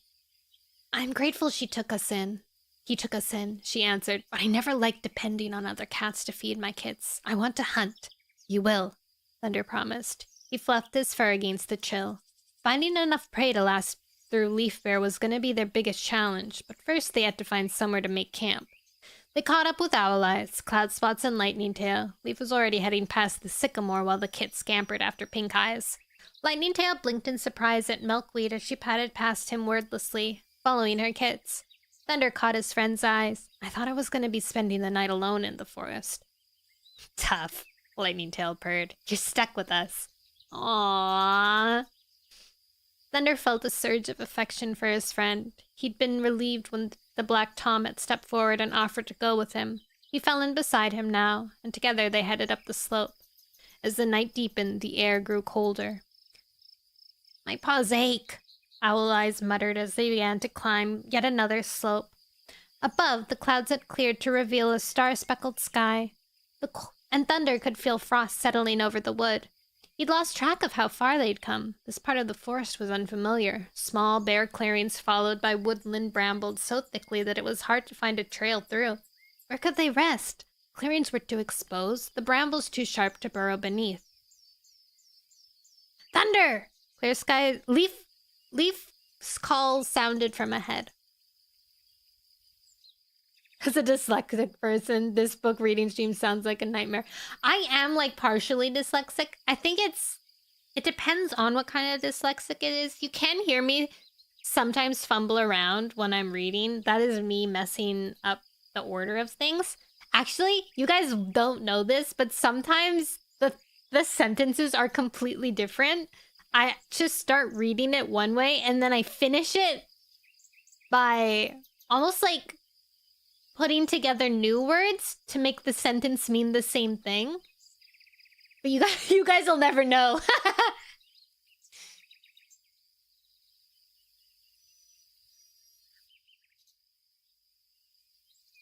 Thunder bounded forward, skidding around cloud spots and milkweed as they nudged the weary kits on. Careful! Leaf cautioned as Thunder neared. It's a steep drop.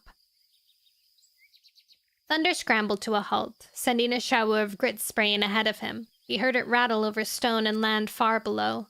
Leaf was staring down into shadow, and Thunder followed his gaze. The land dropped away into a small ravine. Moonlight pooled at the bottom, lighting a clearing ringed by bracken and trees. Leaf lifted his chin. You think we could get down there? Thunder surveyed the cliff. It was rocky, but there were enough ledges and jutting boulders for them all to jump down. With a little help, even the kids could make it, he meowed. Lightning Tail caught up and gazed into the ravine. Looks like there's plenty of shelter. Thunder jumped down onto the nearest ledge, relieved to find it solid beneath his paws. Excitement fizzled in his belly. Tell the others to hurry, he called up. They could rest here for the night and explore the area more in the morning. And hunt. His belly rumbled at the thought. The undergrowth was so thick below, there had to be prey. He led the way down, jumping from ledge to ledge, checking that the others were following each time he stopped. Before long, he landed on soft earth. A wall of prickly gorse blocked his way, and he sniffed along the base as Lightning Tail and Leaf guided Pink Eyes, Cloud Spots, Milkweed, and her kits down the cliff. Owl Eyes landed clumsily beside him. This is great! His round eyes shone in the moonlight. It would be if I could find a way past this gorse, Thunder muttered. Here! Thunder looked up. Owl Eyes was already squeezing under a gap in the spiny bush. Thunder followed, the thorn scraping at his spine. He wriggled out on the other side and gazed ahead. Grass circled a bare earth clearing where a large boulder stood, glittering with frost. Oh my god, it's the Thunder Rock! Or the High Rock, sorry. Brambles and bracken crowded the edge, and the trees stood like guards against the forest beyond. Hope flared in Thunder's belly. Could this be their new home? Lightning Tail squeezed from under the gorse. We can rest for the night over there. He nodded towards a thick clump of bracken. He crossed the clearing and began to trample the stems until he'd hollowed out a den. Thistle and Clover burst from beneath the gorse and raced towards the Black Tom. Is this where we're sleeping? Clover looked at him with round eyes. I want to sleep near the edge so I can listen to foxes, Thistle announced. Milkweed nosed her way into the clearing, Cloud Spots and Leaf on her trail. Pink Eyes followed, tasting the air. No cats here, he murmured. Do you think Clear Sky knows about this place? Let's hope not. Thunder felt a prickle of worry. In the morning, they would make new borders and organize hunting patrols. The scent of damp bracken filled his nose. Suddenly, he felt tired, his paws like stone. Leaf was already circling in the den. The black and white Tom flopped down wearily while Thistle and Clover huddled on the far side, eyeing him suspiciously. Milkweed slid in beside them and lay down, curling her tail protectively around them. Pink Eyes sniffed the edge of the den before settling, while Cloud Spots crouched next to Milkweed, his mouth open to taste the scents of their new home. Come on! Lightning Tail nodded to Thunder from the edge of the den. You must be exhausted. Thunder nodded and followed Pink Eyes across the clearing. He waited for the white Tom to pad into the bracken before settling down beside Lightning Tail. His paws were sore from walking, his belly hollow with hunger. His eyes stung with tiredness.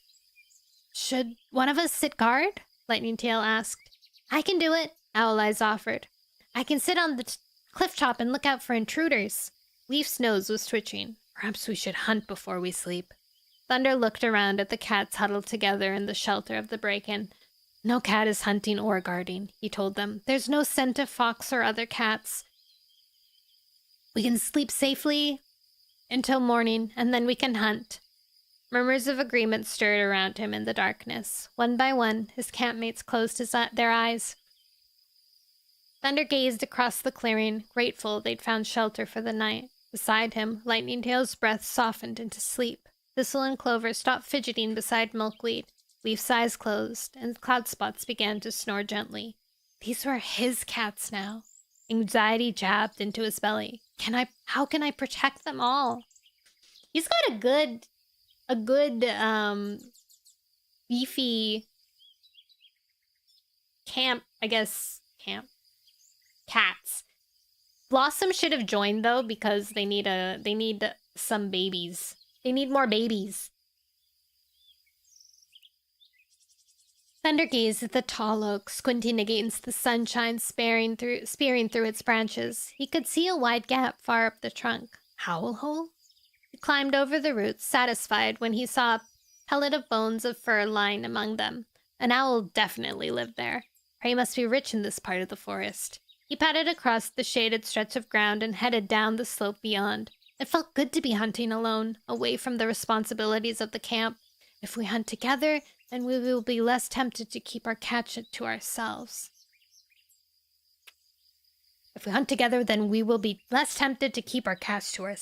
Clear Sky's words rang in his head. How could his father believe he would eat before the cats in his camp had full bellies? In the days that had passed since they discovered the ravine, they had made more nests among the bracken. The frost that had first come on the night they'd arrived had returned again and again, but sunshine pooled in the small, sheltered spot and warmed the camp by day. It had seemed foolish to look for another home. Milkweed had begun weaving brambles into a den for her kits in case snow came. She had also hunted, bringing back as much prey as Leaf. Her eyes flashed with satisfaction each time she dropped her catch among the other pieces of fresh kill. Aw, good. Pink Eyes had watched the kits while she'd been gone. Thunder was pleased to see how at ease the old Tom was in his new home. He could hardly believe that this was the same cat who'd snapped at Birch and Alder for playing with his tail. Now he would lie patiently in the sun-warmed clearing while Thistle and Clover clambered over him or played mossball nearby. Aw. From time to time he'd venture out of the ravine, hunting with Owl Eyes or helping Cloudspots collect herbs. His delicate sense of smell could detect fragrant leaves so well hidden that they were unharmed by frost. Yet the hunting wasn't easy. The sickness had clearly reached this deep into the forest. Prey was as scarce as it had been in Clear Sky's territory, and with kits to feed, finding enough each day was a challenge. Worry itched beneath Thunder's pelt as he padded down the slope. Had Clear Sky been right about hunting the forest dry before New Leaf? What if the prey ran out?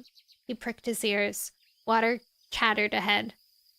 He could see the river glittering between the trees. He licked his lips, suddenly realizing how thirsty he was, and headed for the bank. The river was sluggish here, at the boundary of River Ripple's marshland, lapping at the edge of the forest. As he neared, movement caught his eye. He froze. A sparrow was hopping among the roots from a rowan, digging its beak deep into the leaf litter to rummage for bugs. Thunder dropped into a hunter's crouch and pulled himself forward, paw by paw. He lifted his tail to make sure it didn't drag over the rustling leaves. The sparrow lifted its head and gulped down a morsel. Thunder paused, waiting until it plunged its beak back down into the leaves. He narrowed his eyes. The sparrow was only a few tail lengths away. Could he risk leaping from here? No need. It seemed busy with its hunt for food. He drew himself forward a few more paw steps, his heartbeat quickening as the sparrow looked up and shook out its feathers. It hopped onto a root and glanced at the branches above. It's gonna fly away! As the sparrow spread its small wings, Thunder leaped, stretching high to bat the small brown bird down before it could flutter into the air. The sparrow fell to the ground. Thunder lunged, killing it with a quick bite. It was thin, but it would feed the kits. He carried it to the river and laid it down on the sandy shore before he bent to drink. Leaves rustled behind him. More prey? He turned, water dripping from his chin. 2 amber eyes watched from the woods. Blinking against the sunshine, Thunder unsheathed his claws. He smelled Tom. Tasting the air, he detected the odd scent of frost and stone. This cat wasn't from around here. He narrowed his eyes, glimpsing the dark shape of a black cat, and growled as the stranger's gaze flicked towards the sparrow. Catch your own prey, he warned. That was my prey. The Tom padded forward, his paws clumsily scuffing the sandy earth as he stepped on the trees.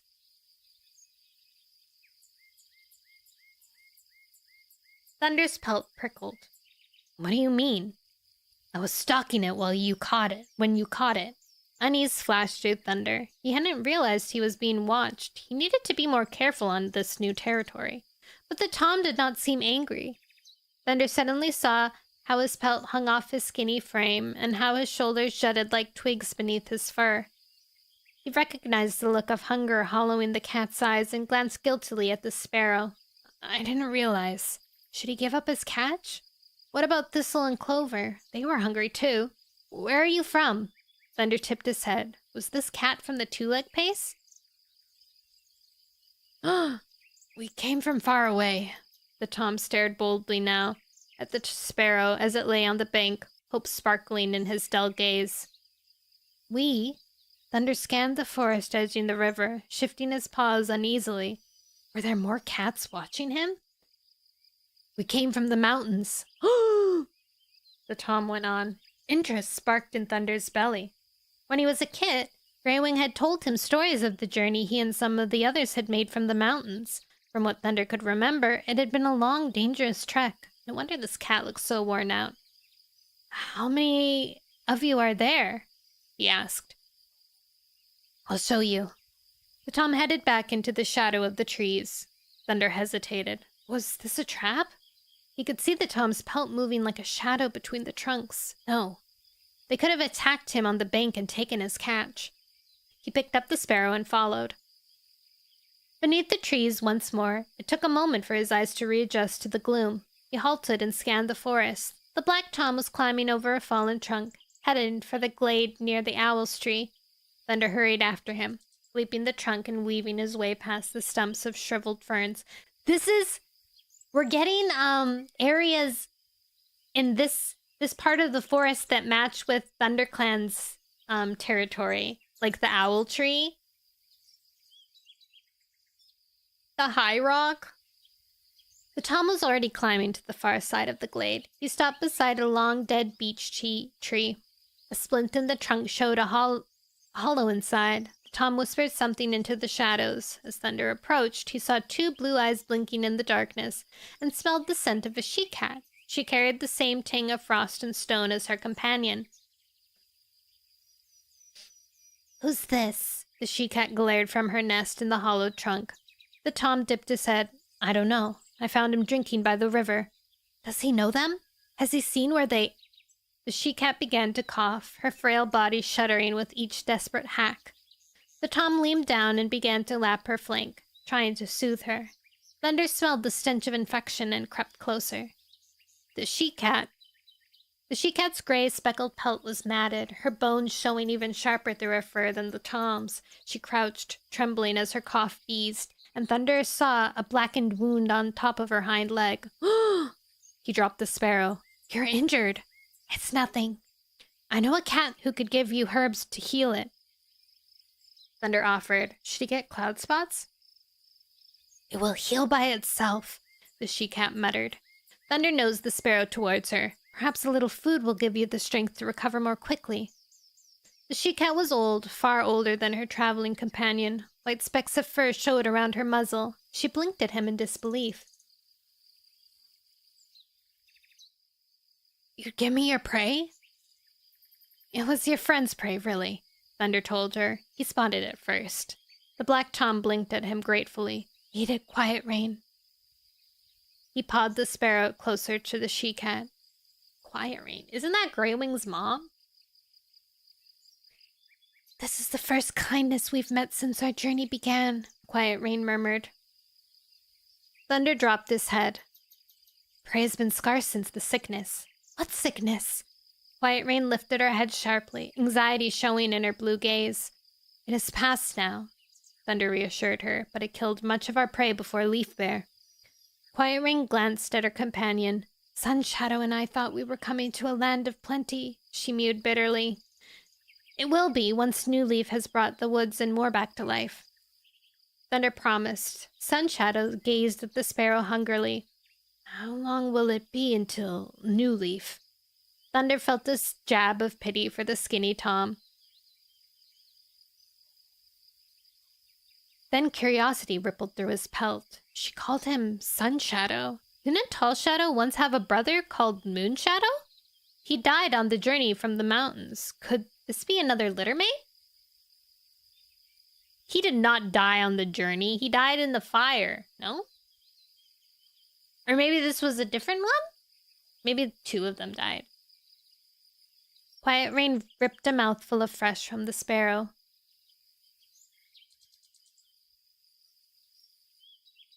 What's your name? She asked, chewing noisily. Thunder, he replied, wondering if she could read his thoughts. Quiet Rain's eyes narrowed as she exchanged glances with Sun Shadow. She swallowed, a feather clinging to her whiskers as she turned back to Thunder. Have you met with a cat called Greywing? She asked, her mew tight with pain. Or Jagged Peak? Or Clear Sky? Sun Shadow leaned forward. Have you met Moon Shadow? He was my father. Thunder's belly tightened. These cats were from the tribe. What could he tell them? They had come so far to see their tribe mates. I know Tall Shadow, he told them cautiously. Sun Shadow's eyes shone. She's my father's littermates. And what of Greywing? Quiet Rain's eyes lit up. Clear Sky? Jagged Peak? Thunder's tail trembled. How do you know them? I am their mother. Oh, snap. It was her mom. Their mom. Thunder searched for words. How could he tell this old she-cat that her sons now lived more as rivals than littermates? Memories of the great battle crowded in his mind. Well? Quiet Rain stared at him expectantly. Greywing and Jagged Peak live on the far side of this forest with Tall Shadow, he told her, thinking he could lead them to the pines. He wasn't eager to return to his father's camp yet, so he did not mention Clear Sky. I can take you to see them. Quiet Rain struggled to her paws, her eyes glistening. Are they well? Yes. What about my father? Sun Shadow leaned forward eagerly. Thunder avoided the Tom's gaze. Tall Shadow knows more than me, he mumbled. She can tell you everything when you reach her camp. We must leave. Quiet Rain stepped over this half-eaten sparrow, her paws trembling. Sun Shadow glanced at her anxiously. You should rest for a while first. Thunder nodded. It's a long trek, he told her. Finish your meal. We can go when you've got your strength back. Ooh, I'm excited! Wait, this series of chapters is really good. This is like hitting it. I'm into it. Chapter 14. Thunder watched Quiet Rain return to her meal. Worry jabbed his chest. Each bite seemed to pain her. Ooh, happy drawing! Her ears flattened as she chewed, and she winced with each swallow. Was she strong enough to make the journey? The pines were beyond the thunder path. Doubt gnawed at him. Perhaps I should take them back to my camp? He nudged Sun Shadow aside. I think Quiet Rain's wounds need treating before we leave, he hissed. Cloud Spots would know what to do. She won't want to wait for that, Sun Shadow whispered back. Not now she knows her sons are near. But she's so weak. She made the journey from the mountains, didn't she? She can't be much further to the pine forest. Quiet Rain jerked up her muzzle. What are you two whispering about? Thunder met her gaze. You should come back to my camp and rest, and let Cloud Spots help you. He hoped the mention of her old friend from the mountains might convince her, but Quiet Rain only paused for a moment, then returned to her meal. I don't want to waste any more time, she mewed, having clearly said all that she wanted to on the matter. Thunder exchanged looks with Sun Shadow. Don't bother arguing, the Black Tom murmured. Once Quiet Rain has made up her mind, it stays made up. Thunder gazed between the trees. He was a short run from the ravine. He should at least warn his campmates that he was headed for Tall Shadow's territory. They'd worry if he was late returning to camp. He dipped his head to Sun Shadow. I must tell the others that I'm leaving. Distrust sharpened at the Tom's gaze. It's okay, Thunder reassured him. I'll come back. Alone? Sun Shadow narrowed his eyes. Alone. He promised. The long journey had clearly left these cats wary. Who knew what cruelty they'd witnessed? My campmates are busy hunting. Thunder kept his mew reassuringly light. I'll be back soon. Leaving the mountain cats crouched at the foot of the beach, he bounded between the trees. His paws thrummed over the frozen earth as he headed for the ravine. Cutting between the brambles and leaping fallen trees, he raced until his chest hurt, only slowing as the slope steepened towards the camp. Thunder? Milkweed's call surprised him before he reached the top. He slowed to a halt, scanning the thick undergrowth until he caught sight of her ginger and black pelt. She stared at him from a patch of wood sorrel, its leaves closed against the cold. Are you hunting? Thunder asked. Milkweed rolled her eyes. No, she mewed sarcastically. I just felt like a stroll. Thunder's whiskers twitched. Now that her kits had a safe den and she could hunt once more. Milkweed showed as much spirit as any cat. The hunger she'd suffered still showed in her thin frame, but her eyes were bright and her cough had cleared. Have you caught anything yet? He asked. I buried a mouse back near the brambles. She nodded over her shoulder. I'll dig it up on the way back to camp. What about you? Her nose twitched curiously and she stiffened. You smell strange. Thunder whisked his tail. I found 2 cats from the mountains, he told her. They're looking for their kin. Milkweed tipped her head. Their kin? Grey-winged, jagged peak, and tall shadow. He didn't mention his father's name. He didn't want to explain why he was taking them all the way to the pines. I promised to show them the way. But why? Milkweed blinked. You have your own cats to look after now. These cats are starving and one of them is sick, he told her. They need my help. Milkweed gazed at him softly, nodding once. Of course. Can the group spare me? He glanced at the sky. The sun was climbing. It would be dusk before he returned. How long will you be gone? I'll be back by tonight. Thunder promised. I guess we can hunt without you. Milkweed told him. Thunder shifted his paws guiltily. I have to go. It's okay. Milkweed patted from the sorrel. We followed you because we trusted you to do the right thing. And if you are helping these mountain cats, it must be the right thing. Gratitude flooded beneath Thunder's pelt. He gazed warmly at the molted queen. Thank you. You'd better get back to them, Milkweed prompted. It sounds like they need you. As Thunder turned, she called after him. If you find any prey on your travels, bring it back to camp. I will. Thunder whisked his tail as he headed back to Sunshadow and Quiet Rain. They were waiting for him, eyes bright with hope. Sunshadow paced in front of the beach while Quiet Rain peered from the hollowed trunk. He could hear her rasping breath as he neared. We'll skirt the edge of the forest and cross the moor, he told them as he stopped beside Sunshadow. A journey through the forest would be too arduous for such weakened cats. Leaping gullies and fallen trees would exhaust them. Hi, Sirius! And we might meet Clear Sky. He pushed the thought away. Follow me. He headed for the river, leading them out of the shelter of the trees and onto the sandy shore. The sun glittered on the water as freezing wind whisked over it. Thunder felt it through his thick fur. He glanced at Quiet Rain and Sunshadow. They padded side by side, keeping their paws clear of water. Are you cold?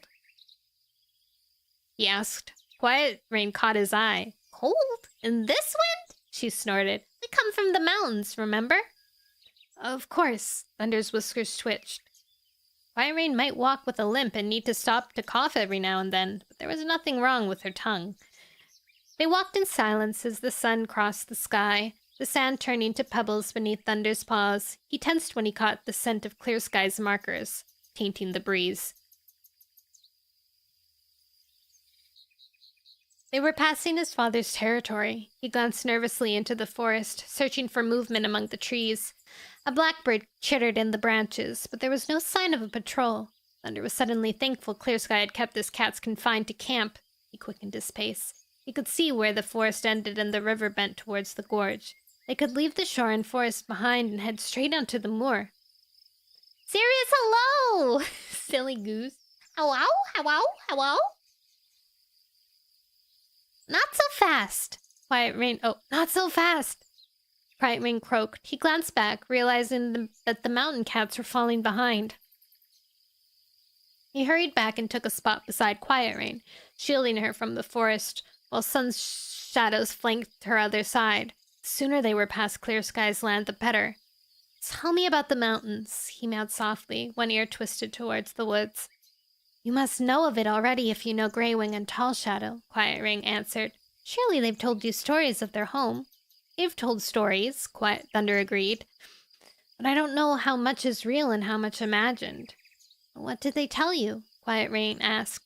That the snow fell so thick and so fast it could drown a cat caught out in a blizzard, Thunder told her.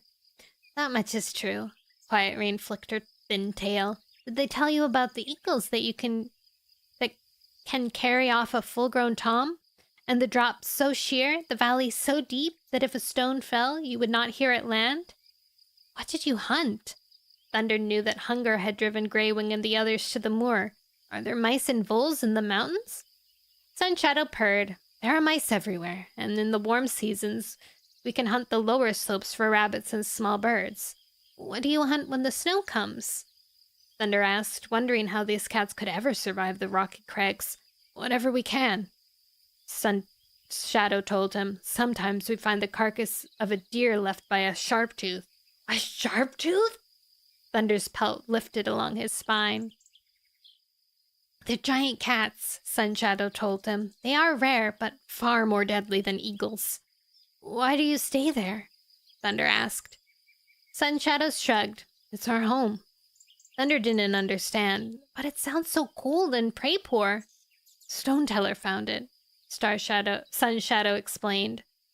Thunder remembered Greywing and Clearsky talking about Stoneteller. Is that your leader? She's more than a leader, Quiet Rain rasped. She is ancient, and speaks with the ancients who died before her. She tells us what it is and what will be. Thunder could only blink. These certainly were strange cats. Sunshadow went on. Long ago, she journeyed from far away, and the mountains were the first place to welcome her. Welcome her? Thunder didn't comment. These cats thought snowy mountains full of eagles and sharptooths were welcoming, were even stranger than he'd thought. Pebbles swished beneath their paws. The shore winded and the forest thinned beside them as the river curved away towards the gorge. Thunder could hear the faint roar of water where the river tumbled down between the cliffs. He could see the stepping stones that crossed from the moor onto River Ripple's marshes. This is where Blue Star died. Stones turned to grass as they climbed towards the moor. Wind streamed through his whiskers and he smelled the scent of heather. For a moment, memories swamped him. He was hunting with Lightning Tail, veering across the wind-blown grass as his friend drove a rabbit towards him. Hawk Soup was calling them back to camp. Acorn Fur was pacing sulkily at the entrance to the hollow, complaining that they'd left her behind. Thunder! A familiar call jerked him back into the present. He turned his head. River Ripple's silver pelt showed on the shore behind them. Who's that? Sunshadow's pelt bristled along his spine. Quiet Rain flattened her ears. Don't worry. Thunder hailed the river cat with a flick of his tail. He's a friend. River Ripple bounded from the shore and hurried up the grassy slope after them. He slowed and stopped a few paces behind, his gaze flashing from Quiet Rain and Sunshadow. Quiet Rain's eyes narrowed to slits. You smell of water, she hissed. River Ripple dipped his head. I live beside the river. Quiet Rain wrinkled her nose. What cat would live beside water? The fishing is good, River Ripple told her. Quiet Rain's gaze flickered along his sleek, plump flank. You catch fish? She gasped. How? I swim. Quiet Rain turned to Sunshadow, her eyes wide. What kind of place had we come to? Place like any other. River Ripple's mew was polite. Where are you heading? To the pine forest. Thunder jerked his head towards the distant horizon. Why cross the moor? River Ripple patted to his side. You could have cut through the forest. Quiet Rain narrowed her eyes. Is that true? Thunder stiffened. River Ripple didn't know that he'd left Clearsky to set up his own camp, and he didn't want to explain now. Quiet Rain might demand he take them back to meet her son. Sunshadow and Quiet Rain are weak from their journey from the mountains. I thought the moor would be easier to cross. River Ripple's gaze glittered with interest. You come from the mountains? We come in search of kin, Sunshadow told him. Thunder added quickly. I'm taking them to Tall Shadow's camp. He nodded towards Sunshadow. This cat is Moonshadow's son.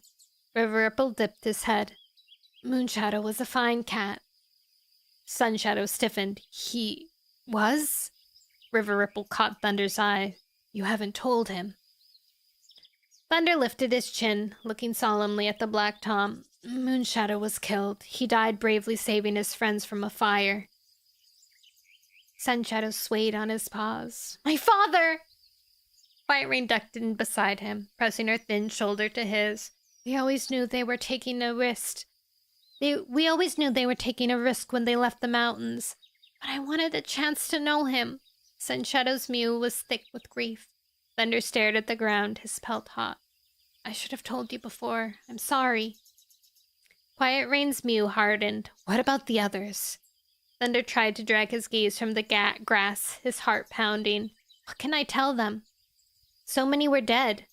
This wasn't the time to share such sorrow. They still have to cross the moor. Greywing and Jagged Peak are fine, he told her softly. Then he mumbled, so is Clear Sky. River Ripple wove past him and faced Quiet Rain. There is much to tell you, but this is not the place. Let us lead you to Tall Shadow's camp where you can rest. He caught Thunder's eyes. I'll accompany you. Thunder felt relief wash his fur. River Ripple understood that these cats needed shelter far more than they needed to hear the truth. As the Silver Tom headed onward, the mountain cats followed him wordlessly. Sunshadow's tail dragged along the ground, and Quiet Rain's breath rattled in her chest as the slope steepened. Ooh, congrats! Phil, you filled out a week. Actually, I don't know if it's a week. Is it like 6 days? Something like that. Anyway, yippee! Also, you're almost at 200 snacks. Crazy. Crazy! 6, I think.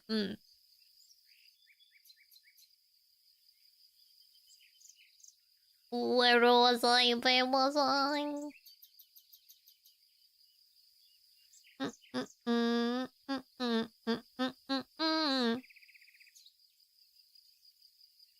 River Ripple slowed and put his shoulder against hers. We're nearly at the top. Sunshadow fell in beside Thunder. How long ago did he die? Many moons. Thunder kept his gaze fixed ahead. He wished he could ease the Tom's grief, but he didn't know how. Did you know him well? I was young. But you know Tall Shadow and Greywing. Thunder's pelt prickled uncomfortably. Yes. Quiet Rain glanced at him. What about Jagged Peak and Clear Sky? How well do you know them? Well enough. Thunder's mew thickened. I'm Clear Sky's son. Well enough. I'm Clear Sky's son. Quiet Rain stopped and stared at him. Clear Sky's son? Delight flooded her gaze. Where is he? Where's Brightstream? Thunder faced her, puzzled. Brightstream? Your mother! Quiet Rain meowed. Clear Sky and Brightstream were destined to be mates. Brightstream died on the journey from the mountains. The words blurted from Thunder's mouth before he could stop them. You finished your drawing! Yippee! Quiet Rain's eyes clouded. She died too? An eagle carried her off, Thunder mumbled, guilt clawing at his heart. She left the mountain only to suffer a mountain cat's fate. Anger tinged Quiet Rain's mew. Who's your mother then? Her gaze scorched Thunder's. Storm? He answered quietly. She is Clear Sky's mate. Quiet Rain held his gaze. She was. Was? Quiet Rain stared in disbelief. More death? Thunder could only nod. Why did we even come here? Quiet Rain pulled away from River Ripple and limped to Sunshadow's sides. This is a place where cats have come to die. Not all cats. River Ripple's gentle mew carried on the wind that was gusting over the moor top and tugging at the cat's fur. It is a place where prey is rich and the green leaf is long and warm. Thunder purred his agreement. Greywing and Jagged Peak love it here, and Jagged Peak has kits now. Quiet Rain lifted her head. Kits? Stormpelt, Two-Nose, and Eagle Feather, Thunder told her, relieved to have some good news for the older she-cat. Quiet Rain mewed approvingly. Good, strong names. She's such a grandma. Oh my god.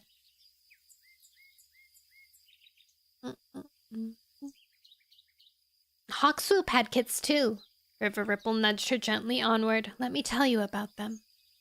Thunder felt a wave of gratitude towards the river cat as he steered the old she-cat across the moor, chattering easily. River Ripple is like the goat. I love him. I love him! They passed the rim of the Four Trees Hollow and followed the moor as it sloped towards the Thunder Path. Beyond, the pines stood like a great dark wall, their tips scratching the pale sky. Thunder stopped on the grass area at the side of the Thunder Path and gazed along the straight, black track. There were no monsters to be heard, but the foul stench in the air told him one had passed by recently. We must be careful crossing here, he told Sun Shadow. Quiet Rain snorted beside River Ripple. Do you think we haven't seen plenty of these stinking tracks on our journey already? Thunder stepped back and let the she-cat approach the Thunderpath edge with Sun Shadow. She glanced both ways, then scuttled across it like a mouse. The Black Tom bounded after her. Thunder padded to River Ripple's side. Do you think all mountain cats are as prickly as these two? River Ripple purred. I'm sure they're just tired from their journey.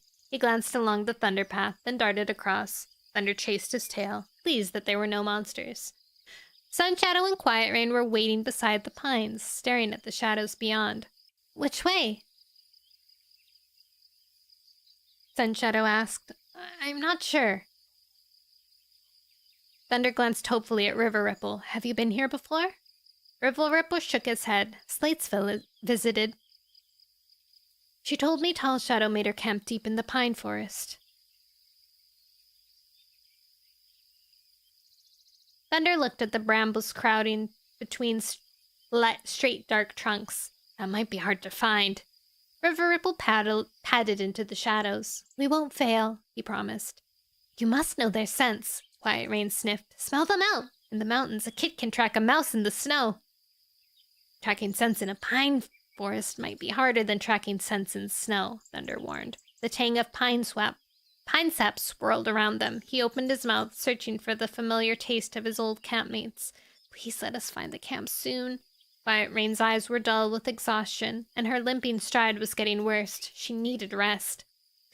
Come on. River Ripple beckoned the mountain cats forward and led them past a rotting log.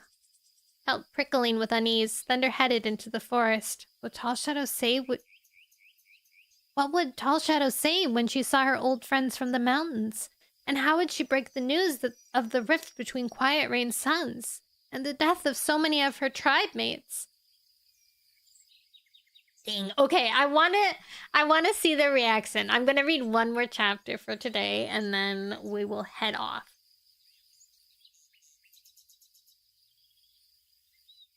Chapter 15. Thunder brought them to a stop at the edge of a clearing so Quiet Rain could catch her breath. He peered through the brambles and felt his heart surge with relief. He could see Tall Shadow inside, mouthing something to Holly. We found their camp! The black she-cat pointed with their tail at a prey pile. The two mice and scrawny blackbird would surely not feed all her cats. Thunder felt his pelt prickle with sympathy. It seemed that every group was having trouble keeping their cats well fed. Then Thunder noticed the shelter Holly stood beside, a large den woven from the branches at the far end, with a high arched roof. What an ingenious shelter, Thunder thought. He wondered if he could recreate something similar for his own cats. Thunder felt warmth spread through his pelt. Tall Shadow's cats were making their new camp into a home. The shelter of the pines was surely safer and cozier than the hollow on the moor. If they can do it, so can I. He turned to Quiet Rain. Can you continue? He murmured. Of course I can, the old she-cat hissed. Thunder led the others through the brambles, which rattled as they stepped into camp. Tall Shadow hurried forward to greet them, her nose twitching, likely at the unfamiliar scent of Quiet Rain and Sun Shadow. As she stared, puzzled, at strangers, Mudpaws and Mouse Ears appeared behind her, their pelts bristling uneasily.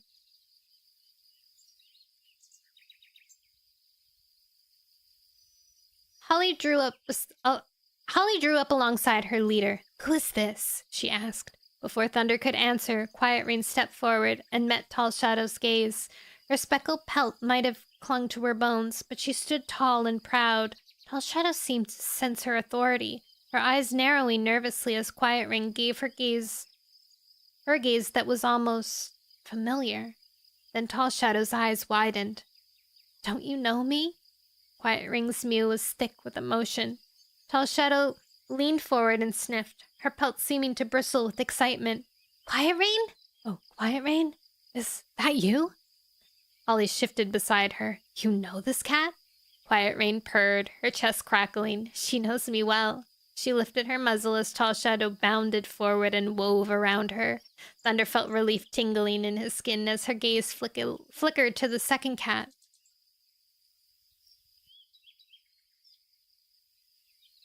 You must be Moonshadow's kid. You look so much like him. You. Tall Shadow's words trailed off, her eyes shutting tightly as if to stifle the ache in her heart. The loss of her litter mate clearly still hurt her, but she shook her head clear of it, her face filling with delight to gaze upon his son. Sunshadow gave a solemn nod. Oh yeah! Oh my god, I remember now. I'm like, why wasn't his kit with him? Because Moonshadow and his mate had like a breakup, like right as they were leaving, and he left, and she was like shouting at him as they left, like, "You'll never see your kits! They're staying here!" So funny. I'm glad we get to see one of the kits.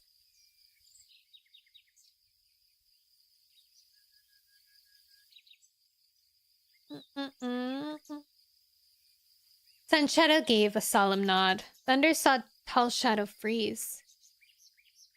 He stepped forward, leaning close to her ear. "They know about Moonshadow and Brightstream," he murmured, "but that's all I've told them from their old tribe mates." Quiet Rain was glancing around the camp, her eyes glistening with hope. "Where's Greywing?" Tall Shadow hesitated. "What's wrong?" Quiet Rain jerked around to stare accusingly at River Ripple. "Is that why you kept prattling like a magpie all the way here? Are you hiding more sorrow from us?" River Ripple's gazed steadily back at her, but said nothing. Tall Shadow gripped the earth with her claws. "Greywing isn't here at the moment." She looked at Thunder. "Have you seen him?" Thunder frowned at her. "Why would I see him? He lives here now." Holly's ears twitch. "He left camp a few days ago." "He's missing?" Quiet Rain blinked at Thunder. "You said he'd be here!" She scanned the clearing again. "Are Clear Sky and Jagged Peak missing too?" "Let's look at your drawing." Oh, cute! I like the... Is that like a eyebrow piercing or an eyebrow scar that I'm seeing?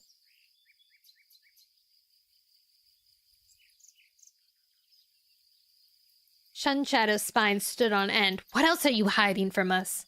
Tall Shadow looked desperately at Thunder. Sunshadow's bony flanks were quivering, while Quiet Rain swayed on her old, weak legs. Thunder's tail drooped. "I've only succeeded in bringing them more grief."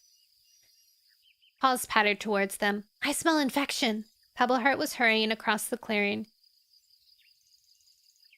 He stopped beside Quiet Rain and began sniffing at her pelt. She flinched away. "Who's this?" "Pebbleheart," Tall Shadow told her. "He has the power to heal." "I know herbs that might help you," Pebbleheart mumbled modestly. He sniffed Quiet Rain's pelt once more, stopping as he reached the blackened wound on her hind leg. "Is this your only other injury?" he asked. Quiet Rain snorted. "The only one worth mentioning." "It needs a paulus," Pebbleheart told her. "I'll make you one. Please rest while I do, and eat. You will need strength to fight this infection. It's gone deep." He nodded towards the prey pile, then hurried towards his den. Quiet Rain watched him go. "At least there's one cat who's honest." "We are all honest," Tall Shadow bristled, meeting Quiet Rain's gaze with a fierce one of her own. "Pebbleheart is right. You need rest. There is much you need to know, but I'm not telling you anything while you look like you might fall over at any moment." Thunder looked at the old she-cat, wondering how she'd react to Tall Shadow's bluntness. Then a purr spluttered in Quiet Rain's throat. "You have your father's temper." I see where Clear Sky got his spirit." Tall Shadow headed for Pebbleheart's den. "Follow me." Thunder stayed close to Quiet Rain as she approached the den, just in case her tired legs gave way. Quiet Rain sniffed. "It smells of sap." Tall Shadow halted beside the den entrance. "Pebbleheart is mixing herbs to treat your wound." As she spoke, Pebbleheart slid out, a leaf folded in his jaws. He dropped it beside Quiet Rain. "Lie down, please." She glanced at him wearily, but followed his order and carefully lowered herself to the ground. Thunder could see relief softening on the old cat's face as she rested. Pebbleheart unfolded the leaf with his paw, then lapped up some of the green pulp inside and began to wash it onto Quiet Rain's wound. She winced but made no sound. "Will it heal?" Sunshadow leaned forward. "In time," Pebbleheart murmured between licks. Tall Shadow signaled to Mudpaws and Mouseear with a flick of his tail. "We'll need more prey." Mouseear nodded. "We'll hunt." "I found a stash of beech nuts while we were out this morning," Mudpaws meowed. "Where there are nuts, there are squirrels." The two Toms crossed the clearing, brushing past River Ripple as they headed out of camp. "I love cheese!" Tall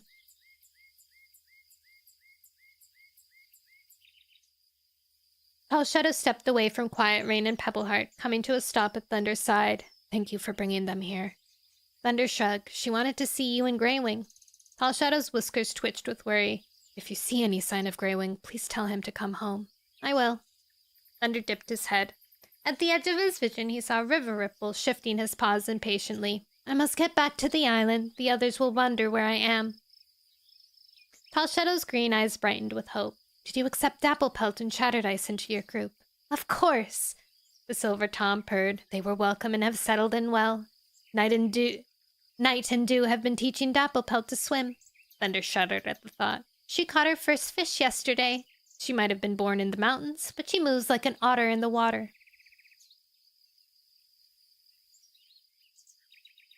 Did you say Dapplepelt? Quiet Rain's raspy voice called across the clearing.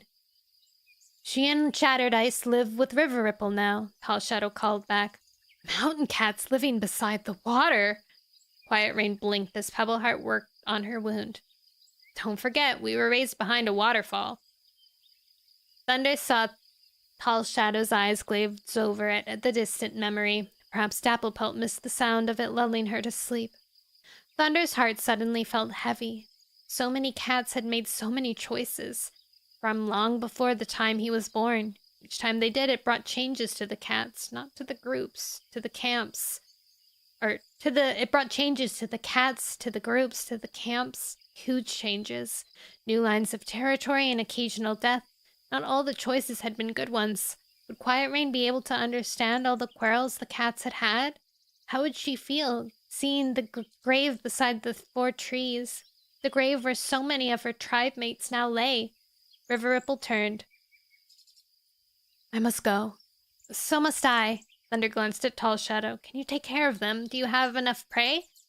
We'll find enough, Tall Shadow promised. We're quickly learning the best places to hunt among the pines, and in the quiet of the forest, prey is easy to hear. It may be scarce, but we're good at hunters. River Ripple gave a respectful nod before he headed towards the entrance. Thunder turned to follow, but stopped when he heard his father's mother call once more across the clearing. Don't go, Thunder. Tell me more about Clear Sky. Has he found a new mate? Thunder hesitated, his paws suddenly feeling moth-sodden. Stay, Tall Shadow whispered, just long enough to reassure her that he is well. Thunder held her gaze, uncertain of how to respond. Before he could, the bramble walls shuddered as Jagged Peak padded in. Holly hurried to greet him. You're back! Quiet Rain pushed herself to her paws, nudging Pebbleheart away. My son!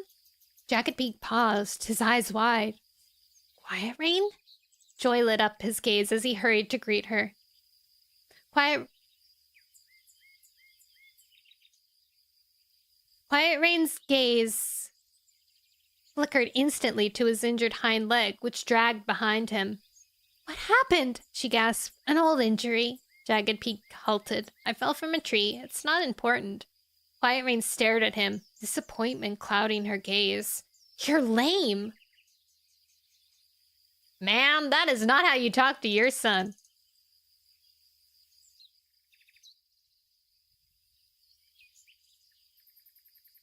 Jagged Peak stiffened, the fur rippling along his spine. Thunder's paws tingled with dread. Jagged Peak never liked other cats treating him weak. Would he admonish his mother the way he had Greywing? Holly growled. He has a slight limp, she told Quiet Rain sharply. That's all. He could hunt and think as well as any cat, and... Excited mules cut her off. Dewno's raced into camp, dragging a vole, while Stormpelt and Eaglefeather crowded around her. It's my turn to carry it, Eaglefeather complained. Jagged Peak turned on them sternly. Behave yourself. My mother is visiting from the mountains. Dewno's dropped the vole and stared at the ragged she-cat. That's your mother? Stormpelt raced to Holly's side and sheltered under her belly. That cat smells funny. Eaglefeather padded towards Quiet Rain, his nose twitching. Why have you come here? Quiet Rain glared at Jagged Peak, bristling. Is this how you raise your young in this land of soft earth? I would never allow such rudeness. Holly's eyes flashed with rage. Perhaps that's why your sons left. Oh! Quiet Rain glared back. How dare you? Jagged Peak stepped between them. My kits are lively, he told her, but they have good hearts and will make fine hunters one day. Quiet Rain ignored him and turned to Thunder. Oh my god, what is her problem? Hello? She's like, oh my god, my son broke... No, okay.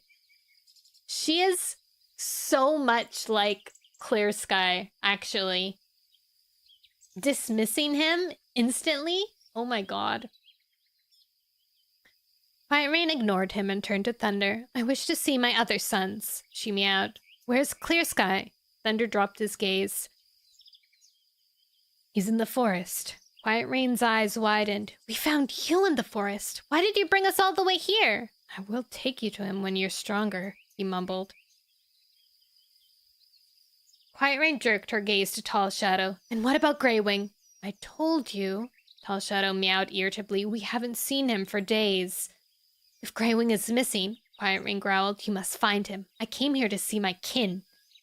Thunder saw Tall Shadow staring at the she-cat. Please don't fight, he willed them both. Quiet Rain is just a concerned mother, that's all. The mountain cat was also tired and hungry and carrying a wound that looked painful. And there was still more grief for the old cat to face. Tall Shadow seemed to come to the same conclusion as Thunder. She turned to face him. Find Greywing, please.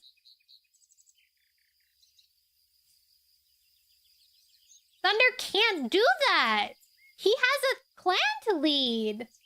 Find him yourself. Oh my god. What's your issue? Can't he? I feel like he has to say, you have to go send him. You have to go find him yourself. I have literally cats to take care of. He has to. There's no way. You have a drawing addiction? Good. Draw as much as you can, all the time, every day. You'll improve so much, it is insane. Once, a few years ago, I had this, like, New Year's resolution that I would draw every day. It didn't matter what it was. It could be a smiley face. It could be a little stick person. It could be an actual full drawing. But so long as I drew and pick up a pencil every single day, that was like the goal. And I did it all the way to my birthday, and then I forgot to do it on my birthday, and then this is what you shouldn't do. I like lost motivation because I stopped doing it. But even if you miss a day, you should still keep going. Don't be like me. Learn from my mistakes. I do want to keep drawing again. I wanna get back to drawing. I used to like actually be getting like a style. Like that's the how far I was in drawing. Like I hadn't developed a style, but I was starting to develop a style and I was so excited about it. But I haven't done that since. I was thinking that I would start drawing my dreams because my dreams are so weird. And then I could like tell you guys like what weird dreams I'm having as well as drawing at the same time. And you guys could be like, what is going on in her head? I don't even know. I don't know what's going on in my own head. Direct a message. Who is adding me? I don't know who you are. So I'm not adding you. All right, I think that's a good place to end. We kind of start a new thing. I'm mad that I will be mad if Thunder winds up looking for Greywing. He has his own stuff to take care of.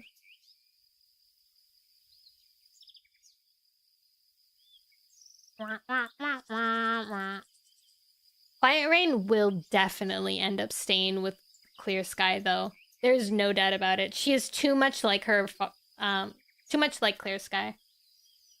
Hi, DT. LRRR. You're gonna draw me? Oh, that'd be so cute. You'll have to send me the full picture instead of just changing your icon so that I could save it. Can upload it on Imgur. I'd love to see it. Alright, I'm gonna end for today. Tomorrow we are going to play The Hookup. I'm very excited about that. It is old game, an old Flash game that I only remember like very brief things about it. So I'm really excited about relearning everything about it and finding the drama and stuff. And we might also do a ranking because I felt like ranking noodles. I'm not sure why, but I was thinking about what noodles are my favorite noodles and which noodles I don't like. And I thought that I would do like maybe a ranking of some noodles. So when you come in tomorrow, think about your noodles that you like and dislike, so that when we do the noodle ranking, you'll be able to give your 2 cents. You'll upload the final drawing to YouTube. Yay! I think I actually have a community tab on YouTube, but I've never used it. Let me look. I don't actually know how to use it. Go to your channel. Do I have a community? Maybe not. No, I did. I did talk in it once. Aha, posts. Also, I didn't know I had a oh yeah, posts. Can people post in there? I don't think so. Maybe you can reply to it. Hello. I remembered I have a community tab again. Wait, please. Wait. I don't think there's very many of you here today, though. You really want to do a raid? Where do you want to go? Ooh, it's Wellness Wednesday with Harley. That could be nice.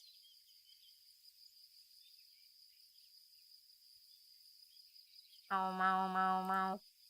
I don't want to hear myself. Oh, is he doing a... No, he's not doing a collab. Something is going on in Harley's chat. Okay. Have fun with Harley.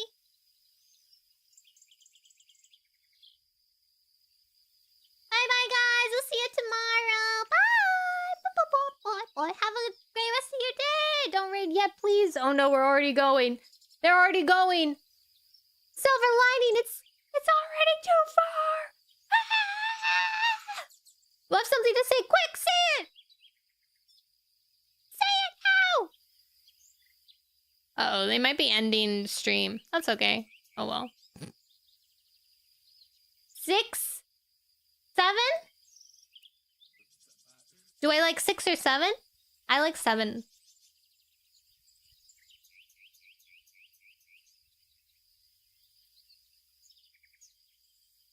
Bye-bye. Bye. Say hi to Harley. Bye.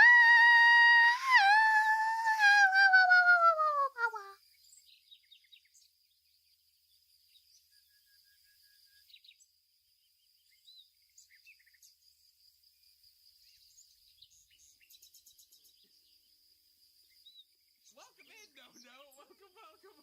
Oh my god. I tried to talk over that one. Hi, Nono. Hi. Welcome in. Welcome. I'm so... Oh, 10 seconds. Wait, it'll let me shout out in 10 seconds. I'm sorry for the cursing instantly, Nono. I hope you're doing well. It's good to see you, Nono. How was stream? I hope you're doing amazing. I hope you're doing wonderful. It's been a while. I hope everything's going well, Nono. Yeah, it went well. Heck yeah. I'm trying. I forget what level of cursing is on. Oh, I'm still live? My god.